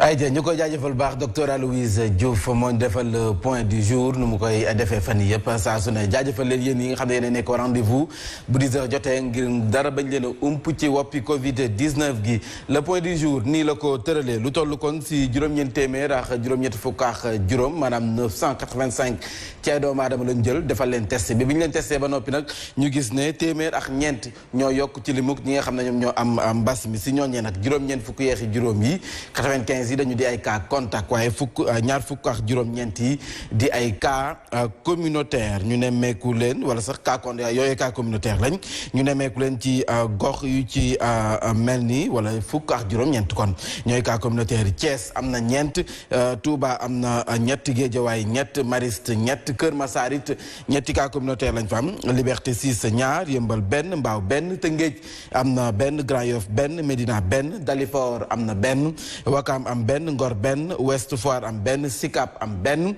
Cité Djily Mbaye daal di am benn cas communautaire kon nag juróom-ñeent fukk 90 ci ay doomu aadama jot nañu leen fecc ba nu wér ñaar fukk ak ñeent ci ay cas grave la ñu am ñooñee dañoo lott tey ba nekk Sowétas kenn moo si ñàkk bakkanam ci limuk ñi nga xam ne ñoo ñàkk seen bakkan bi mbas mi duggee ba léegi kon nag yokku na bi mbas mi duggee mat na ñetti weer ak ay fan ñi mu laal ñi ngi toll ci juróom-benn junniy toftal ñaar téeméer ak fanweer ak ñett ci ay doomu aadama ñi nga xam ne nag fecc nañu leen ba nu wér ñu toll si ñeenti junni yu tegal téeméer ak juróom-benn fukk ak ñaar juróom-ñeent fukk ak ñeent si ñu ñàkk seen bakkan lim gi léegi noonu la toll jamono ji ñu ñuy faj te wéraguñu te jàngoro ji tëral leen ñu toll si junni toftal juróom-ñeent téeméer ak juróom-ñaar fukk ak juróom-benn laata ñuy dem si Idriss Diémé xam ngeen ne tey ji la ñu delluwaat kon ci l'école yi rawatina ndongo yi nga xam ne ñoo nekk si classe d'examen gaañaa ngi si ministre bi mi ngi def tournée te dara waralu ko woon lu dul mbas mi waaye beneen xibaar moo di njiitu réew mi président Macky Sall ñu ñuy xam ne kon moom mii nga xam ne moom mooy président Macky Sall dañu ko quarantaine moom ci boppam dañu ko isolé li ko waral nag moo di dafa nekk en contact ak kenn ku nga xam ne bi ñu ko testé dañu gis ne dafa am jàngoro ji kon nag jàppale ne feex fukki fan ak juróom jàpp fukki fan ak ñeent mooy quarantaine gi 14 plutôt dañu ko maanaam jàppale ne si diiru ñaari ay bés moom président Macky Sall dañu ko isolé kon nag du am ak contact ak képp nga xam ne rek moom moo nekk si biti waaye kii nga xam ne moom mooy Mbaye Ndiaye mi ngi nii moom it nee nañu dañ ko testé gis ne dafa amee jàngoro ji moom Mbaye Ndiaye waaye it l'honorable député Yaya Diallo moom it nee nañu dañu ko testé gis ne moom it amee na mbas mi di coronavirus gannaaw moom it ki fi nekkoon ab jëwriñ di Bamba Ndiaye moom neen dañu ko testé gis ne dafa amee jàngoro ji di coronavirus gis ngeen ñi ma leen fi limal noonu yëpp ci mbas mi def leen a laal gis ngeen ñoom ñi ñëpp moom nag dañ ne dañ ko 14 laay wax ndax ñaari ay bés la war a toog ndax dafa am ak contact ak koo xam ne dañu ko testé mu positif comme moom amu ko waaye nag ni ko kër docteur recommandé faw nag ñu isolé la si diiru fukki fan ak juróom xool ndax mbas mi nekk jàngoro ji nekkul ci yow am déet muy njiitu réew président Macky Sall ñu dem fekk ji Idrissa Diémé jamono ji foofu mu nekk dafay taw bu yem rek moom moo tax sax moom Idrissa Diémé du ñu yàggax moom ndax bañ taw mi sonal ko Idrissa Diémé nuyu nañ la nga defal ñu le point sa gox ba nga nekk. Mambay ma lay fay di wax ni rek point du jour ba su jeudi bi lee yéen a ngi koy gis suñu ginnaaw daanaka benn école élémentaire la ñëw li ko waral mooy xam ngeen ni tey la ñu waxoon ni dañuy ubbite li nga xam ne moo nekk école yi daanaka classe yi nga xam ne classe d'examen la ak contexte coronavirus bi gis nañ ni que ba léegi Mambay ñu wax ni ci biir département bu Pikine la situation elle est préoccupante d'autant plus que gis nañ ni que cas yi egg nañ ci 614 cas boo xoolee ci biir département bu Pikine ba bas bi tàmbaleeg léegi liñ ci mën a jàpp sax mooy comme niñ leen koy waxee chaque fois rek mbaaw épicentre boobee feebar ci biir département bu Pikine gisaat nañ ni que démb amaat na ñaari cas issus de la transmission communautaire li ki noonu itam sax loolee tax ba boobee district au total ñu am ci 222 cas yoo xam ne ba mbas mi tàmbaleeg léegi la ku ci topp nag mooy district bu Pikine foofee ñu ngi ci 143 cas total bi bañ ko defee Kër Massar ñëw en troisième position avec 141 cas waaye luñ ci mën a wax rek ci wàllu Kër Massar mooy gis nañ ni que mu ngi talonné de près te moo ne Pikine rawoon ne ko ay 50 de cas mais léegi boo xoolee ñaari cas cote la ko Pikine rawee ndaxte Kër Massar jamono ji ñuy àddoo total bi mu ngi toll ci 141 cas te Pikine total bi mu ngi am ci 143 cas Yëmbal nag moom mu ngi ci 108 cas Mambay mu nekkoon point boo xam ne indi nañ leen ko nañ joxante dig daje ëllëg ci beneen numéro waaye rek gis nañ ni que xéwal baa ngi wadd ndaxte jamono ji mu ngi commencé wis fi nga xam ne nag moo nekk Kër Massar gu ñu ne xam naa ni itam un peu partout Sénégal noonu la fay demee ñu joxante dig daje ëllëg ci beneen numéro lu ñeel wàllum point Covid. jaajëf Idrissa Diémé Chérif si yenn saa yi moo koy jàppale ci wàllum caméra bi Idrissa Diémé ñu koy jaajëfal baax dañu koy bàyyi mu dellu këram ndax nag mi ngi wis te xam ngeen ne du baax nag taw yu njëkk yi faw ñu koy moytu Idrissa Diémé ni mu ko waxee mbas mi nag mi ngi dicté ay loi am kon nag faw ñu def si ay jéego foofee sa département bu Pikine rawatina sa Kër Massar kon nag ñu dem ci li nga xam ne moom mooy ci Afrique bu ñu demee ci Afrique mbas mi jàppale ne kon ñi mu laal ñu ngi toll ci 236 909 ñi si ñàkk seen bakken 5257 àdduna bi wërngal këpp jàngoro ji ñu mu laal mu ngi toll ci 9 273 773 waaye ñi nga xam ne ñoo si faatu ñu ngi toll ci 477 807 loolu moom mooy le point du jour ñu fàttali leen ni docteur Aloyse Diouf moom moo ñu ko defal moom nag mi ngi jàpp ni ko 985 ci ay doomu aadama lañ jotee testé bi ñu leen testé ba noppi 104 yi ñoo dikk amee mbas mi 95 cas contact 29 cas communautaire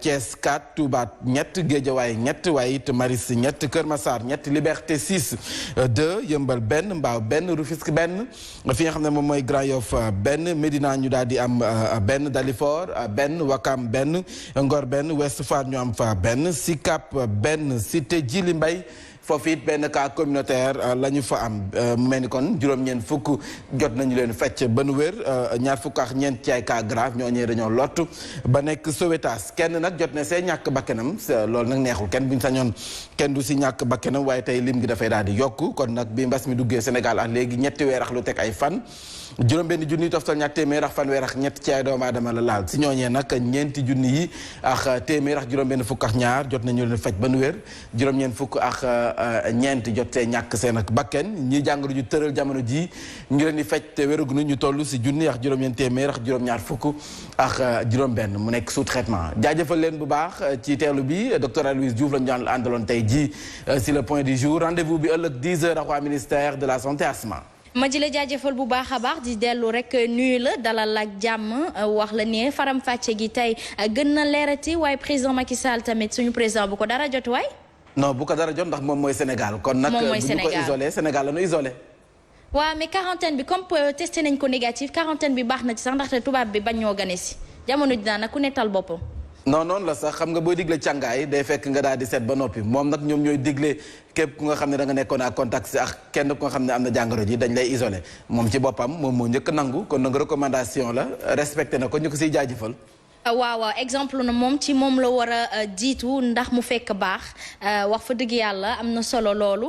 suñu papa nag Mbaye Ndiaye moom xam naa ni dañ ko yàgg tooñ ci sëkkat bi ba yàlla def lii. li ni mel yàlla na ko ci yàlla gaaw génne te saafaral ko may ko wér. yëkkati ko waaw ñoom ñi nga xam ne ñoom ñëpp te ñu nekk ci nguur gi muy député yeex ñoom seen affaire bi laal na leen donc nañ leen ñaanal rek ñu jóg ak jàmm mais nag mbas mi dafa mel ni ku bëgg ndombal tànk de.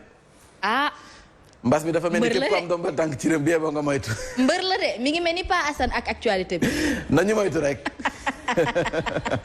en tout cas ma di la jaajëfal bu baax a baax xam naa dig daje bi ëllëg la incha allah. même waxtu même chaîne. merci beaucoup. Aïcha ci naka noonu nag man ci lay dalal rek ki nga xamante ni mooy Seck ndaanaan di Pape Assane bu ñëwee rek man damay kontaan laata ñuy wëyal ci économie Pape noo def. bismillahi rahmaani rahim. xanaa président feebar na di nga may jaam tey.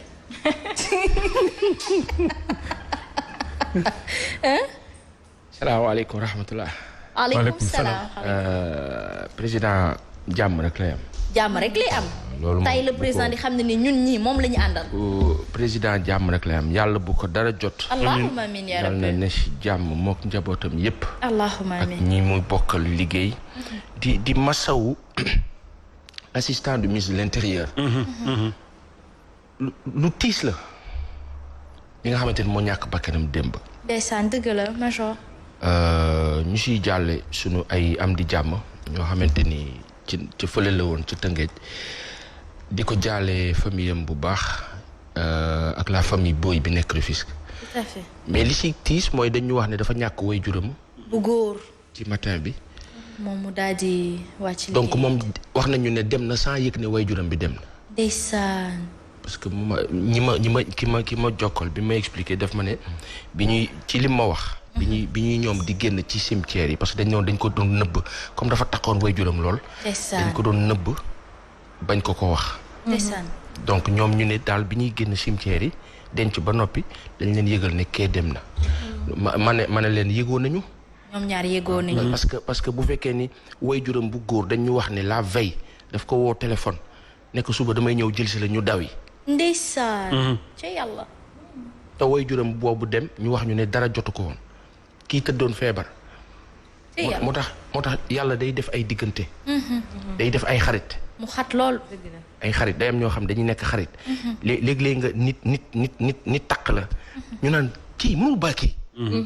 fekk yàlla. yàlla. moo tax toujours rafetal dafa am solo. yàlla na ko yàlla na leen aljana yi gën a kawe. diis na nag ci famille bi. yàlla def mu ànd ak dal. di jaale waa ministère de l'intérieur. ça va pas être facile. ak ministre bi ci boppam. Aly Ngouille Ndiaye di ko jaale di wax Sénégal muy kilifa yi di askan wi ñëpp yàlla na yàlla defal leen jàmm. allahumma amin am na solo loolu Binta Ba ñu toll woon nag ci li nga xamante ni mooy fond bi nguur gi jottali woon ñi nga xamante ni ñoom ñoo chauffeurs yi mu xaw ba tey rek taggatembe ci ñoom ndaxte si kii ma lakkandoo comme ni nga koy waxee. Asma comme niñ ko waxee parce que toogoon naa fii ne la mbir mi plus day gën di yàgg rek état bi du mën a jàppale ñëpp. parce que état amul comme ni ma ko Xaadim Bamba doon waxee xaalis boo xamante ne day dormir ci tiroir yi mais ay prévision la ay impôt sur les taxes la ay juuti la ay argent bu ñuy collecter un peu partout pour rek mën a faire face à yenn dépenses yi te Covid bi mu ñëwee dafa changer lu baree bari amaana yenn ci ay xaalis ñu bëggoon mu dem ci yeneen domaine sax duñu ko injecté waat ci li nga xamante ne mooy xeex mbas mi mais Asma buñ jógee ci Saint-Louis du Sénégal dañuy dem ci beneen bërëb seet foofu itam naka la fa transport bi tëddee ci noonu nag dañuy ànd ak Idrissa Diémé dem xool transport bi ci diwaanu Kër Massar ak lu ko wër naka la transporteur yi di dundee fi mu ne nii reprise bi. donte yëkkati nañ yenn mesures yu jëmee ci wàllu dem beeg dëkk bi loolu teewut nii boobee secteur sax léegi ñu jànkonte kay jafe-jafe. koom-koom gi de bu amee itam bëriwul ndax fi mu toll nii oto yi nii nit ñi ñu bari ñibbiseegunu ñi ci àll bi ñu bari ñi meetu ñoo ñëw Dakar ndax koo wax mu ni feebar baa ngi Dakar kon boo xëyee oto bi da nga daan xëy yeb dem dawal ñëw yebaat dem ñëw léegi boo xëyee boo yebee boo demee boo ñëwee wàcc day jot di nga gis koo xam ne day rang ba 6 heures sax mu wàcc xaaraat suba maanaam journée boo xam ne da koy nemm am na fii léegi. pandémie bi sax tax na ba dina jafe loolu ngir nga gis ay passagers ci yenn garage yi. nit ñi dañoo dematul quoi moo tax dañoo dematul dem ba léegi nit ñi demaguñu moom fi dool boo xëy fii yëpp dem Dakar bala ngaa ñëwaat ngoon mun aller tour ngay def wàcc wala avant affaire bi seen gisee suñu bopp moom mais affaire bi commencé ba léegi gisatu suñu bopp moom wax dëgg yàlla. kon donc métti na ci yéen. trop métti ba passé métti kay. ci wàllu comme sax loolee jural leen ay jafe-jafe yu dul jeex. feebar bi métti na lool ci ñun fi mu toll nii daal bu ma la ko waxee ma la ko waxul chauffeur bi yor oto yi Njaga Njaay di ko dawal su la nëbbul boo ko wooyee dina ni fayu ñu ma weer durant 3 mois yi fayu kuwun weer ndax oto bi amul lum dépanné boppam ba ngay fay sa boor métti na lool kay leel boo ko app passé na ko. lu weesu car rapide yi sax wala Njaga Njaay yi taxi yi tam ci yooyee jafe-jafe lañ ne gis client nekk lu leen jafe lool. client yi ñoo ngi ñëw ndànk-ndànk waaye xam nga liggéey bi moom nam doxee woon moom doxee tul ko parce que instant bi boo xëyee da ngay teel a wàcc loolu moo tax sentir suñu bopp daal liggéey bi daal moom lem doon doxee doxeetul da ngi jël place normale mais duggatul parce que instant bi dëkk bi daal moo amul xaalis instant dañuy xëy di taxaw ba ngoon jot fi nga fekk nii laa taxawee man ak samay morom feebar bi moo ragaloon nit ñi en même temps tamit te xaalis amul te instant bi feebar bi daal moom daal wàññi na lu bari daal. biir na ni ke rek ak bii les pandémie clients yi bu xooteetuñu ci biir garage yi transporteurs yi gis ni seen chiffre d'affaires saa su ne day gën di wàcc donte mesure d'assouplissement ñu ngi koy wax.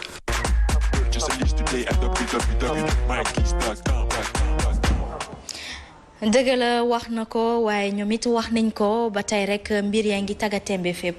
Asma mi ngi noonu ñu gis ko constat bi ñun ñëpp ñoo ko defandoo bien que reprise am na mais métti na ba léegi ci ñoom parce que tey jii ku doon am astuut amaana amatu ko xalaatul jël taxi wala déplacement yi c'est un peu restreint ku ci nekk yaa ngi xalaat feebar bi toog leen seen kër bi bon c'est dans la tête ñu bëri bëggatuñu ay déplacement yu bëri ba tax na circulation bi itam dañ koy yëg bu baax a baax xanaa rek ku nekk gën a sàlloo muñ ñu ñaan rek mbas mi jóge fi à dire aussi que tabaski bii nii di ñëw xam naa ne dina gën a metti ci xar yi yooyu yëpp lépp lu ci mënti am dinañ sol suñu daal doxantu indi leen situation économie Sénégal ak yenn rëx-rëx yi nga xamante ne mu ngi koy am Asma très rapidement rek jeexalee ko ci ay information phare yoo xamante ne am na ci wàllu koom ni ki démb nag FMI ba tey ñu ngi wéy ci seen ay prévision gisoon nañu ki ñu dénk wàllum koom fële ca réew bu France muy Bruno Le Maire xawoon nag génn enthousiaste tuuti ak ñu baree bari mais nag dafa mel ni FMI da leen rek waat parce que nee na leen dinañu am récession mondiale récession nag buñ koy wax ci olof xanaa rës lañ ko mën tuddee économie bi daal dina rës daal waaw rës ci lu toll ci 4,9% alors information boobu dinañ leen ko toppal bu amee évolution dinañ ko indi sur le plateau wax itam démb docteur Thierno Thioune dafa séq ak waxtaan bu yaatu ak ki nga xamante ne mooy Ablaye Mbow 3 questions à retrouver ci yéenekaay bi nga xamante ne moo xew ci jamono di la tribune moom itam ñëw ci li nga xamante ne mooy réception file ci réew bu Sénégal dem na sax Asma ba ci wax ni Sénégal bu amoon 0 cas sax dinañ ko yëg loolu nag li ko waral mooy économie bu Sénégal dafa jokku lu bëree bëri ci économie bi ci àddina bi yëpp ba tax na donte sax amuñu woon couvre-feu amuñu woon leneen lu ni mel dinañ ko woon yëg bu baax a baax donc article bi daw leen jëndi tribune ngeen mën ko fa fekk. tribune nag ñun suñu lépp nekk leader ñoo nekk ca kanam ku bëgg ne ca kanam nag da ngay safoo la télé leader ak lu mu gànnaayoo di la tribune ak nag Actunet aussi ñun ñoo ngi fay bàyyi ko ay xibaar yu am solo donc daw leen jëndi ko bu ko defee rek da ngeen di suqali suñu koom ñun tamit Binta loolu lay junju kon nag doy na borom xel te yéen ay borom xel ngeen merci beaucoup Binta Ba. merci bien Asma on se donne rendez-vous. tribune waa mi ngi noonu. MD ak Aziz ak ñoo dégg. dañoo dégg ñoo. fekk nag journal bu joxe information en temps réel. dafa am solo. ñu na muy tribune. ñu na lu am solo. waaye dañoo yàgg ko da ngay xam lépp lu xew ci réew mi. ñun dañoo yàgg jël paie. loolu wax bi dafa faram il n'y a plus de lits disponibles dans les hôpitaux. moo tax hôtel yi léegi ñu fees. Aïcha merci beaucoup ci naka noonu nag lay dalalee rek Kia ci astuce ñu mu daal di ñu rek joxaat beneen astuce du jour on la retrouve tout de suite.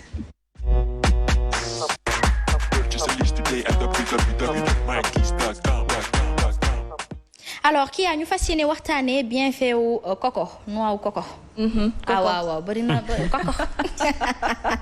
déggoo leen Asma ni mu ko waxee sax de coco moo tax it comme ni nga ko waxee noonu maanaam loolu mooy firndeel ne miin nga coco te bëgg nga ko. bëri nga ci ay moroom am na ñoo xamante ne bëgg nañ ko te xamuñu lu tax ñu bëgg ko maanaam cafka beeg ferñeent yi nekk ci biir moo tax dañuy ñëw ci li nga xamante ne moom mooy garab lu cocotier nag buñ ko xamee xam ne garab bu yanjël la non seulement dafa rafet mais aussi tout le temps fi muy nekk d'habitude vue bu rafet lay am ndaxte moom dafay nekk fi nga xamante ne moom mooy ci côte yi zone tropicale yi lay faral di gën a bëri donc moom mooy cocotier mu nekk benn espèce su palmier nag boo xamante ne sopp nañu loolu fruit bi nga xamante ne moom la ñuy jox moom mooy fruit bu ovale bi nga xamante ne dafa vert ba pare noonu la amee solo mu maanaam coco mi ngi noonu neex ba bëgg a dee nga xamante ne dafay peser jusqu'à 1,5 kilogramme donc ñun moom la ñu taamu ci suñu yenn plat yi ñuy togg mais aussi ci yenn dessert yi mais aussi bëri na ferñeent yi nga xamante ne mu ngi koy def ci doomu aadama bi ci njëkk nag ñuy ñëw ci huit bienfaits yi muy def ci wërgu yaram doomu aadama moo tax dañuy ñëw ci li nga xamante ne moom mooy baaxal suñu organisme li nga xamante ne tout le temps bu ñu koy jëfandikoo du ñu am benn feebar waaye tamit dañuy nekk tout le temps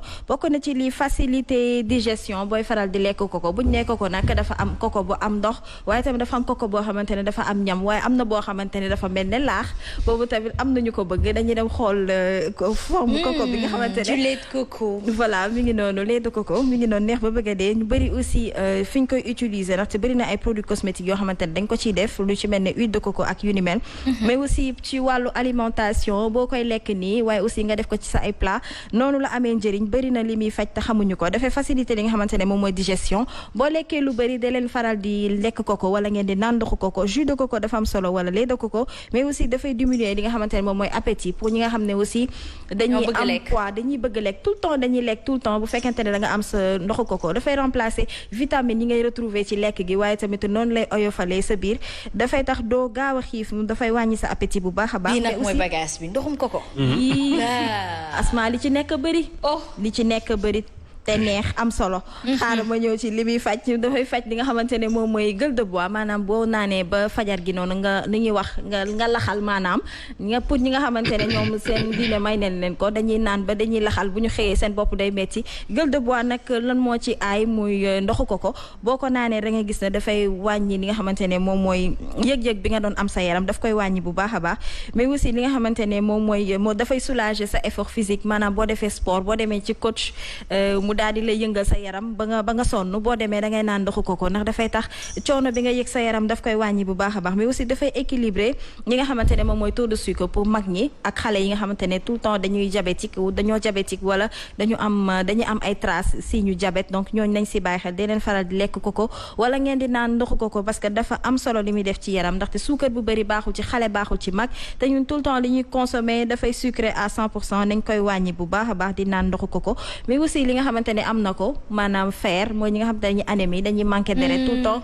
bu ñu feebaree kon ñi nga xamante ne ay femmes enceintes lañ war nañ ko di ko jëfandikoo di ko bàyyi xel mais aussi ñi nga xamante ne aussi ay wasin bees lañ di ci bàyyi xel ndaxte fer moom da nga koy soxla tout le temps bu fekkente ne da ngay perdre li nga xamante ne moom mooy sang bi mais aussi baax na ci jeunes filles yi tout le temps bu ñu gisee seen ay règles tout le temps dañuy perdre sang bu bëri ñu ci bëri dañuy seen bët yi dafay weex boo leen xoolee ñu mel ne ku paal nga xam ne ñii boo xoolee am na lu manqué ci ñoom ñi nga xam dañuy faral di am flux di perdre sang bu bëri day leen naan ndoxu koko baax na ci yéen mais aussi am na li nga xamante ne moom mooy potassium ak cuivre bëri na ay ferñeent yu nekk ci biir te xamuñu ko mais aussi dafay hydrater sa peau maanaam yaram bu wow yaram bu xar bëri na nag ñi muy dal seddaay bi ñooñu seen yaram hydraté wul dee leen naan ndoxu koko ndaxte am na solo am na nag lait de coco moom mooy bu weex bi mu aussi am na ndoxu koko moom mooy bu oyof bi dama doon waxtaan ak Aziz sànq naan ko Aziz ndoxu koko bi am ndox ak koko bi am ñam bu may expliquer seen différence nee na ma koko bi am ndox moom mooy koko bi nga xamante ne ñoragul noonu pour am ñam maanaam koko bi nga xamante ne moom moo am ndox moom la ñuy teel a witti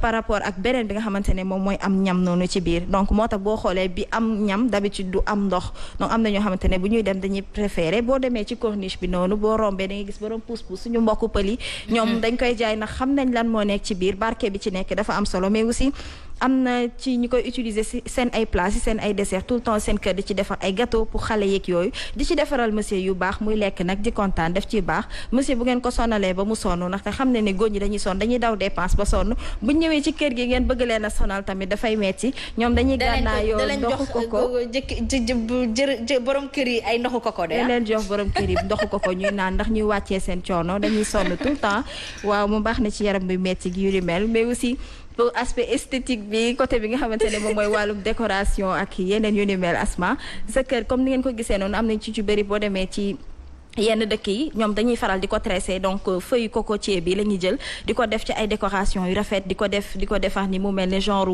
vase wala ñu koy def mu mel ne genre kii bool bi ni ñu koy woowee layu wala genre yooyu noonu justement voilà dañ koy defar aspect kii bi esthétique bi dafa rafet lool dañ koy faral di def donc maanaam koko daal garab geeg lépp am solo fruit bi aussi noonu la amee solo nañ ci bàyyi xel ñun ñi nga xamante ne tout le temps dañuy bëgg di lekk li nga xamante ne daf ñoo amal njëriñ koko baa ngi nii dee leen koy jënd di ko naan.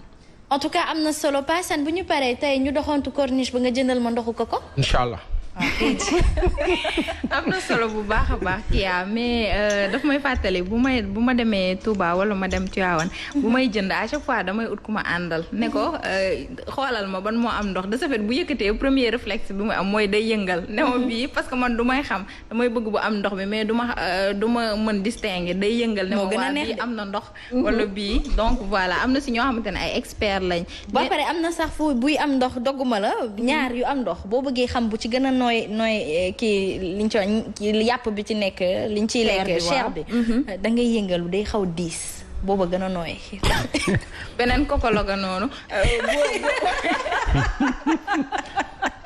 Paasan ay kokolog la ñu am ndeke Aziz tamit kokolog la ndeke Aziz son boobu bruit boobu muy def koko bi son boobu muy def noonu la koy détecté am na ñoo xamante ne kii yéey bi comme que day metti dafa xaw a dëgër dañ koy râpé buñ ko râpé ba mu bëri nag di cof di lekk loolu itam yow boobu dafa mel ni boobu mooy sa plan 2 en tout cas amoon na solo loolu merci beaucoup Kia Asma mais indi nga fi sama xarit de ba beneen yoon dama lay indil koko fii nga teg sa paay nank di ko muccu nank jàkkaarloo téléspectateur noonu ci benn instant indaaleel ma mbaxane bi li bitaaw daf may fàttali ndax buñ ne koko râpé rek suñu xel day dem suñu maam yi ñun ñëpp am nañ ay maam yoo xamante ne dañuy defar kii beñe koko voilà di ko defar ni def ko ay bul di ko jaay mu nekk lu neex tout le temps boo ko rombee da lay fàttali ba ci boutique yi ba tey rek am na fa am na waaye mais am na ko ñoo xamante ne aussi parfois da nga koy xool mais doo ko gis mu nekk yooyu yëpp ay façon de préparation yoo xamante ne mën nañ ko def ci koko mais surtout ñuy préciser pour ñi nga xamante ne aussi dañu am mal de dents lekk koko bu dëgër bi dafay tax ñuy gaañ seen gencive yeeg yooyu donc yooyu aussi nañ si bàyyi xel dee leen ko rappeler war a ngeen togg ko pour ni mu gën a nooyee rek gën a baax ci yéen tout à fait amoon na solo lool merci beaucoup Kia en tout cas ci naka noonu nag la ñuy daal di jàll rek dem si actualité on retrouve tout de suite Papa Sansek.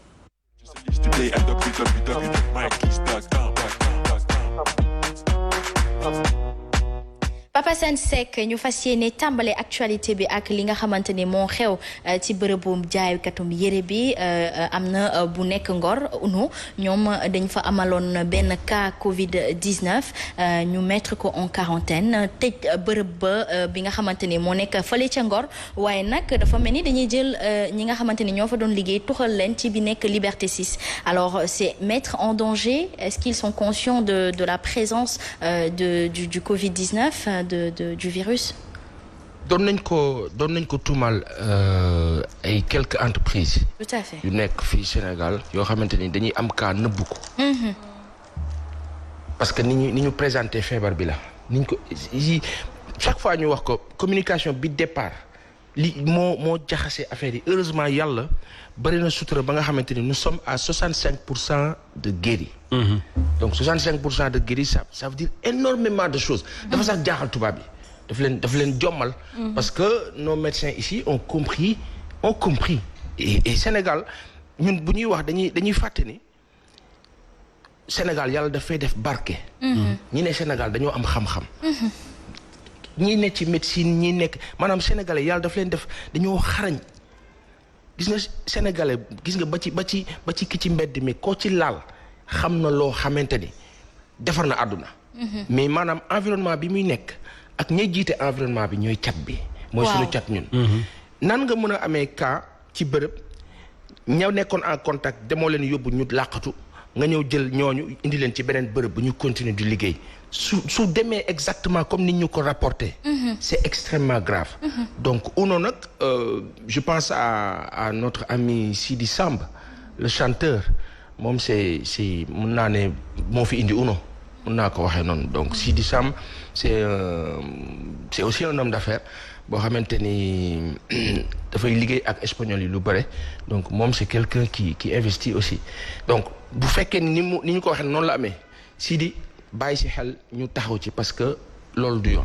Et surtout que tey di cas yi am na ay mères de famille yu fay liggéey je pense qu'il ne faut pas leur n'est pas à sacrifier la population parce que ñooñu daan seen doole rek moo leen fa yóbbu donc nag bu mu leen jaral seen bakkan. attention nañ def ni ñeneen ñi fi jaaroon tëj lépp bàyyi ñëpp en quarantaine il faut savoir prendre ses responsabilités depuis la pandémie bi mu amee thermoflash sax amu fa woon duñu am thermoflash pour xool température nit ñi sachant que il y a le contact entre les êtres humains les personnes yére da ngay natt simi yére bi teg bu dee da nga am virus bi aussi c'est à revoir donc franchement c'est compliqué il faut prendre conscience de la maladie et ñu def li war nguur gi tamit le message il est lancé ñu gëstuwaat loolu bu baax a baax rek ngir ñëpp mën a tegu ci yoon ndax nul n'est censé ignorer la loi surtout une loi qui pourrait aujourd'hui détruire des personnes des chefs de famille wala bokk des ñi jug rek am yaakaar daan seen doole ñu waxtaanee scolarité reprise en cacophonie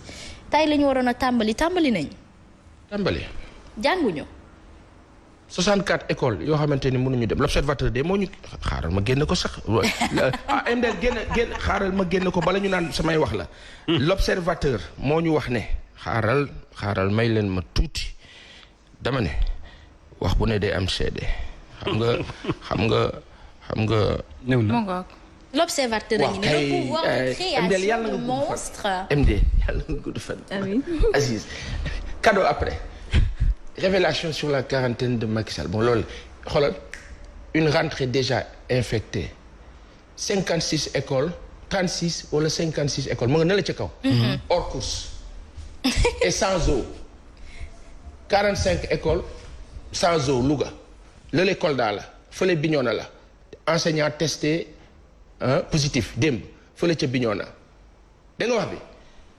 77 autres écoles sans toilette MD merci boobu du ñu wax ni tribune la ndax tribune moom bi bu ko tribune bindoon wante ñun dëgg rek la ñu xam nga dëgg rek la ñu àndal l'Obs ils ne peuvent que faire ça justement il y a que des professionnels qui travaillent là-bas c'est normal mu demee nii tout à fait dëgg kenn mënu ko nëbb Hasma waaw comment tu peux léegi école bi mën na ubbi si lii Binta école mën na ubbi nii Paasan xam nga ubbite école be jàng bi biñ ko commencé di wax dañoo waxoon contexte yi c'était pas les mêmes maa ngi doon seetaan Ablaye Mbow benn jour mu doon évoquer problème wan ak yooyu naan am na ay écoles yoo am xamante ne amuñu sax toilette indi nga ko fi ñoo xamante ne dañ leen waroon jox ay gel ak yooyu noonu mu lajj donc il ne faut pas que ministre bi obstiné wu rek ñu bëgg ibbi coupé dañoo war a jàng ce n'est pas un échec lii xew nii tey c'est pas de son nekkul ci grème lu yàlla indi la donc nañu xool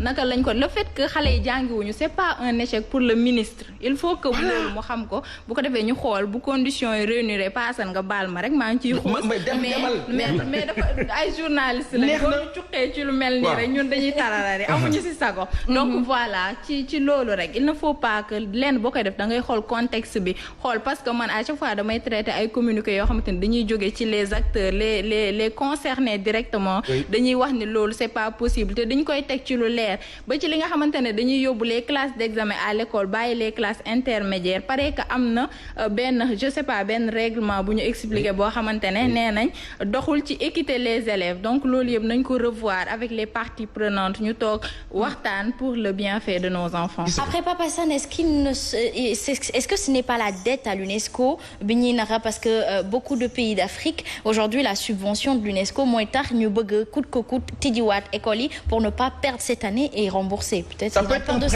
peut être un prétexte mais au-delà de UNESCO et autres dafa am loo xamante ni dañuy dégg Dame Mbodj di ko wax tout le temps que dafa am ñoo xamante ni dañoo nekk ay privé yu nekk fii ñeneen ñi dañu moom Dame dafa soupçonné seen yenn jaboot yi nga xamante ni dañu nekkoon ci logique de préinscription war a jàngi et que il faut leur valider quelque chose qui puisse justifier cette préinscription là loolu avis Dame Mbodj la noonu la ko joxe comme information mais au-delà Hasma UNESCO leneen ak leneen budget li UNESCO di joxe du lu extraordinaire loo xamante ni même bu dee day compter loo xamante ni mën na forcément devoir pousser leen à ça xam nga lan mooy affaire bi obstination bi kii di wax ni le ministre Mamadou Talla gëw ma ni forcément sax moom mooy nekk ci cette logique là je me dis que président bi consigne la ñu def parce que fii nag sunu ministre yi ñoom ñëpp ko jox mu ne sur instruction du président de la République expression boobu moom sur instruction moom la ñuy demee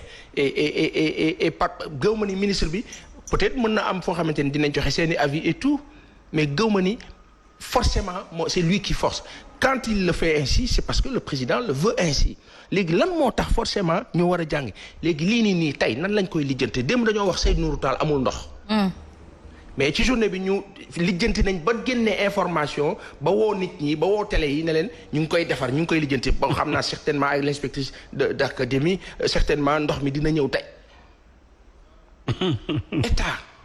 état du kii bu tàggatee du forcer maanaam li ñu naan li mbay jëfee naan bul ko forcer forcer baaxul mos dafay indi tey li kii wax Binta c'est tellement vrai du échec de maanaam jéem tële ba gàcc ne aussi mais xam nga fan la gàcc ne mar day taal yi léegi bi ñoo na testé nañu benn enseignant mu positif léegi enseignant boobu moom du reprendre école moom ña mu nekkaloon en contact du ñu reprendre école donc il faut oublier bu fekkee am na fa ñu war a def examen donc ñooñu qu'est-ce qu'on va faire de foofu la ñuy waxee donc sens de hauteur ak de responsabilité la nguur bi war a fi mu nekk nii carte gi jaxasoo na président bi mu ngi en quarantaine il est en quarantaine il va travailler au téléphone wala bon il faut aussi tenir compte d'un fait c'est une info qu'on nous a donné ñu maandu ci ñu jàppee ko noonu tout à fait bu fekkee am na beneen ci suuf nag boo xamante ni aussi mën na permettre président bi lijjanti yenn affaire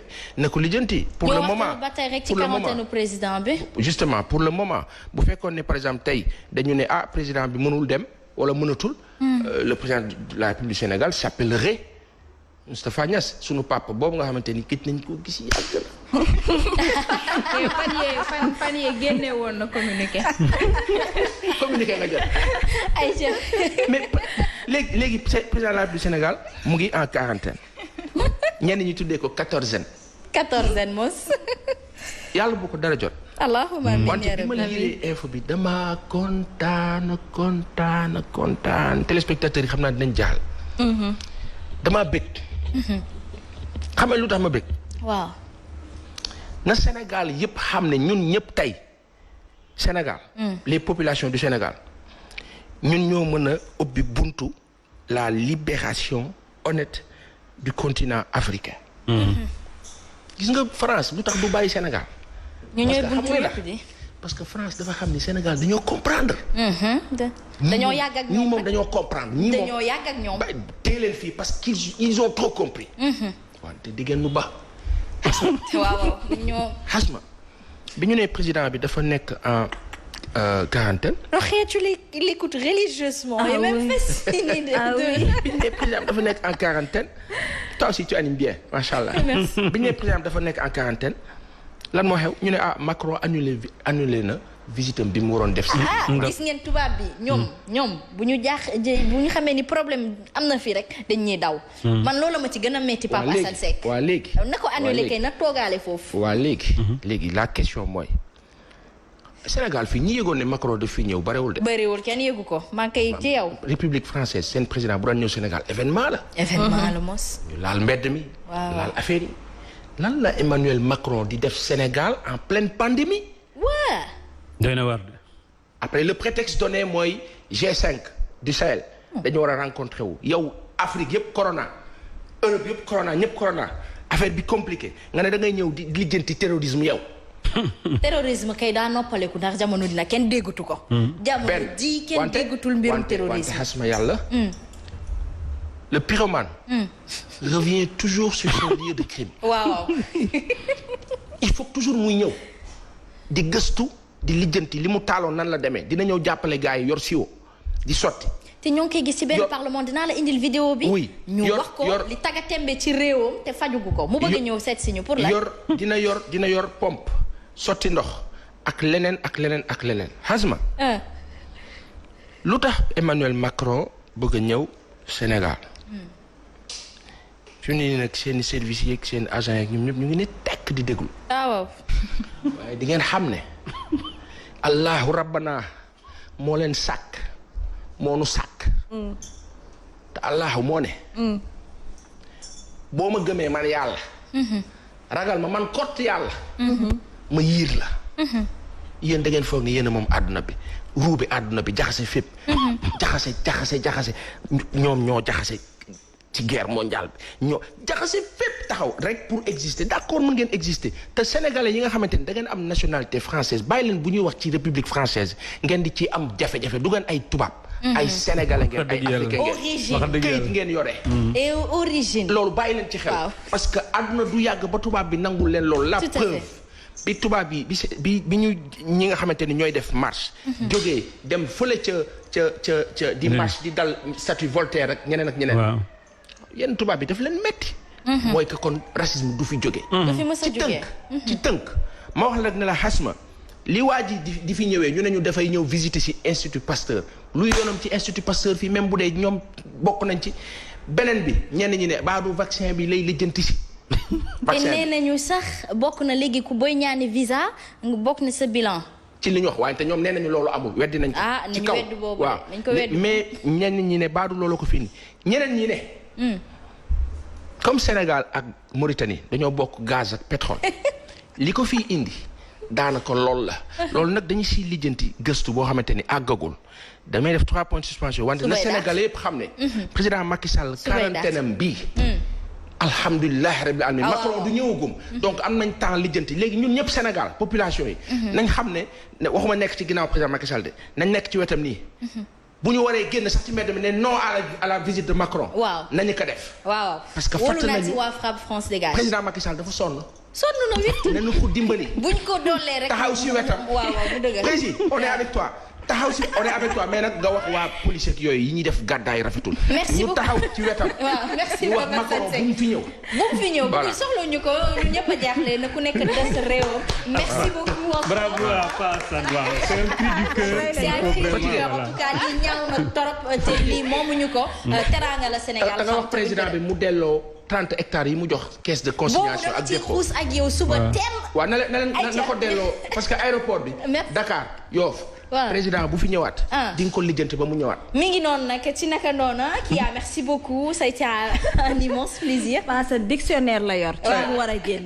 nañ ko may rek téléspectateur nañ ko may xel nag te may ko noppi. incha allah am na solo mais juste pour tëjee ko Asma jàng day ànd ak xel mu dal. comme ni ñu wax sànq ba pare aussi conditions yi dafay réunir nañ ci bàyyi xel bu baax a baax bu ñu lor ñi nga xamante ne ñooy étudiants yi bu ñu leen sacrifier mais aussi di leen remercier bu baax a baax ainsi que téléspectateurs yi ñu seetaan mais aussi ki nga xamante ne moom moo jaar ci habillement bi grand tailleur di ko remercier bu baax a baax Elder numéro 77 290 41 29 merci beaucoup di nuyu waa Kër Massar yëpp. merci Binta. alors Asma bu ñu temps bi xojul woon dinañ xuus si G5 bu baax a baax ndax dossier bu ma suivre la de très près nag paasa. tout à fait suba du ma ñëw ma. samedi incha allah rabbi merci beaucoup. allez ba samedi incha allah. merci professeur. merci beaucoup Asma merci beaucoup te di jaajëfal paasan lu mu wax léegi ànd naa ci tout à fait il faut que ñu def un front contre ces gens-là. c'est ça. ils nous fatiguent. Sénégal ñoo far. Sénégal ñoo far gars yi nañu bàyyi Sénégal quoi. merci beaucoup merci charmants téléspectateurs. Le rendez-vous c'est demain même heure même chaîne merci madame Diatta ba suñu taax merci à Maïmouna Gadiaga yére bi bu taaroo moom moo si jaar donc merci à toi et équipe commerciale bi nii la dañuy di defante lu rafet merci beaucoup d'anticiper sur mon anniversaire en tout cas on se retrouve demain charmants téléspectateurs pour une autre édition de Subatel à très bientôt. CCBM Automobile, représentant exclusif marque Volkswagen, d'origine allemande, numéro 1 des ventes en Europe, à Great-Wall, numéro 1 des ventes en Chine. Molindon May, c'est une émission Subatel.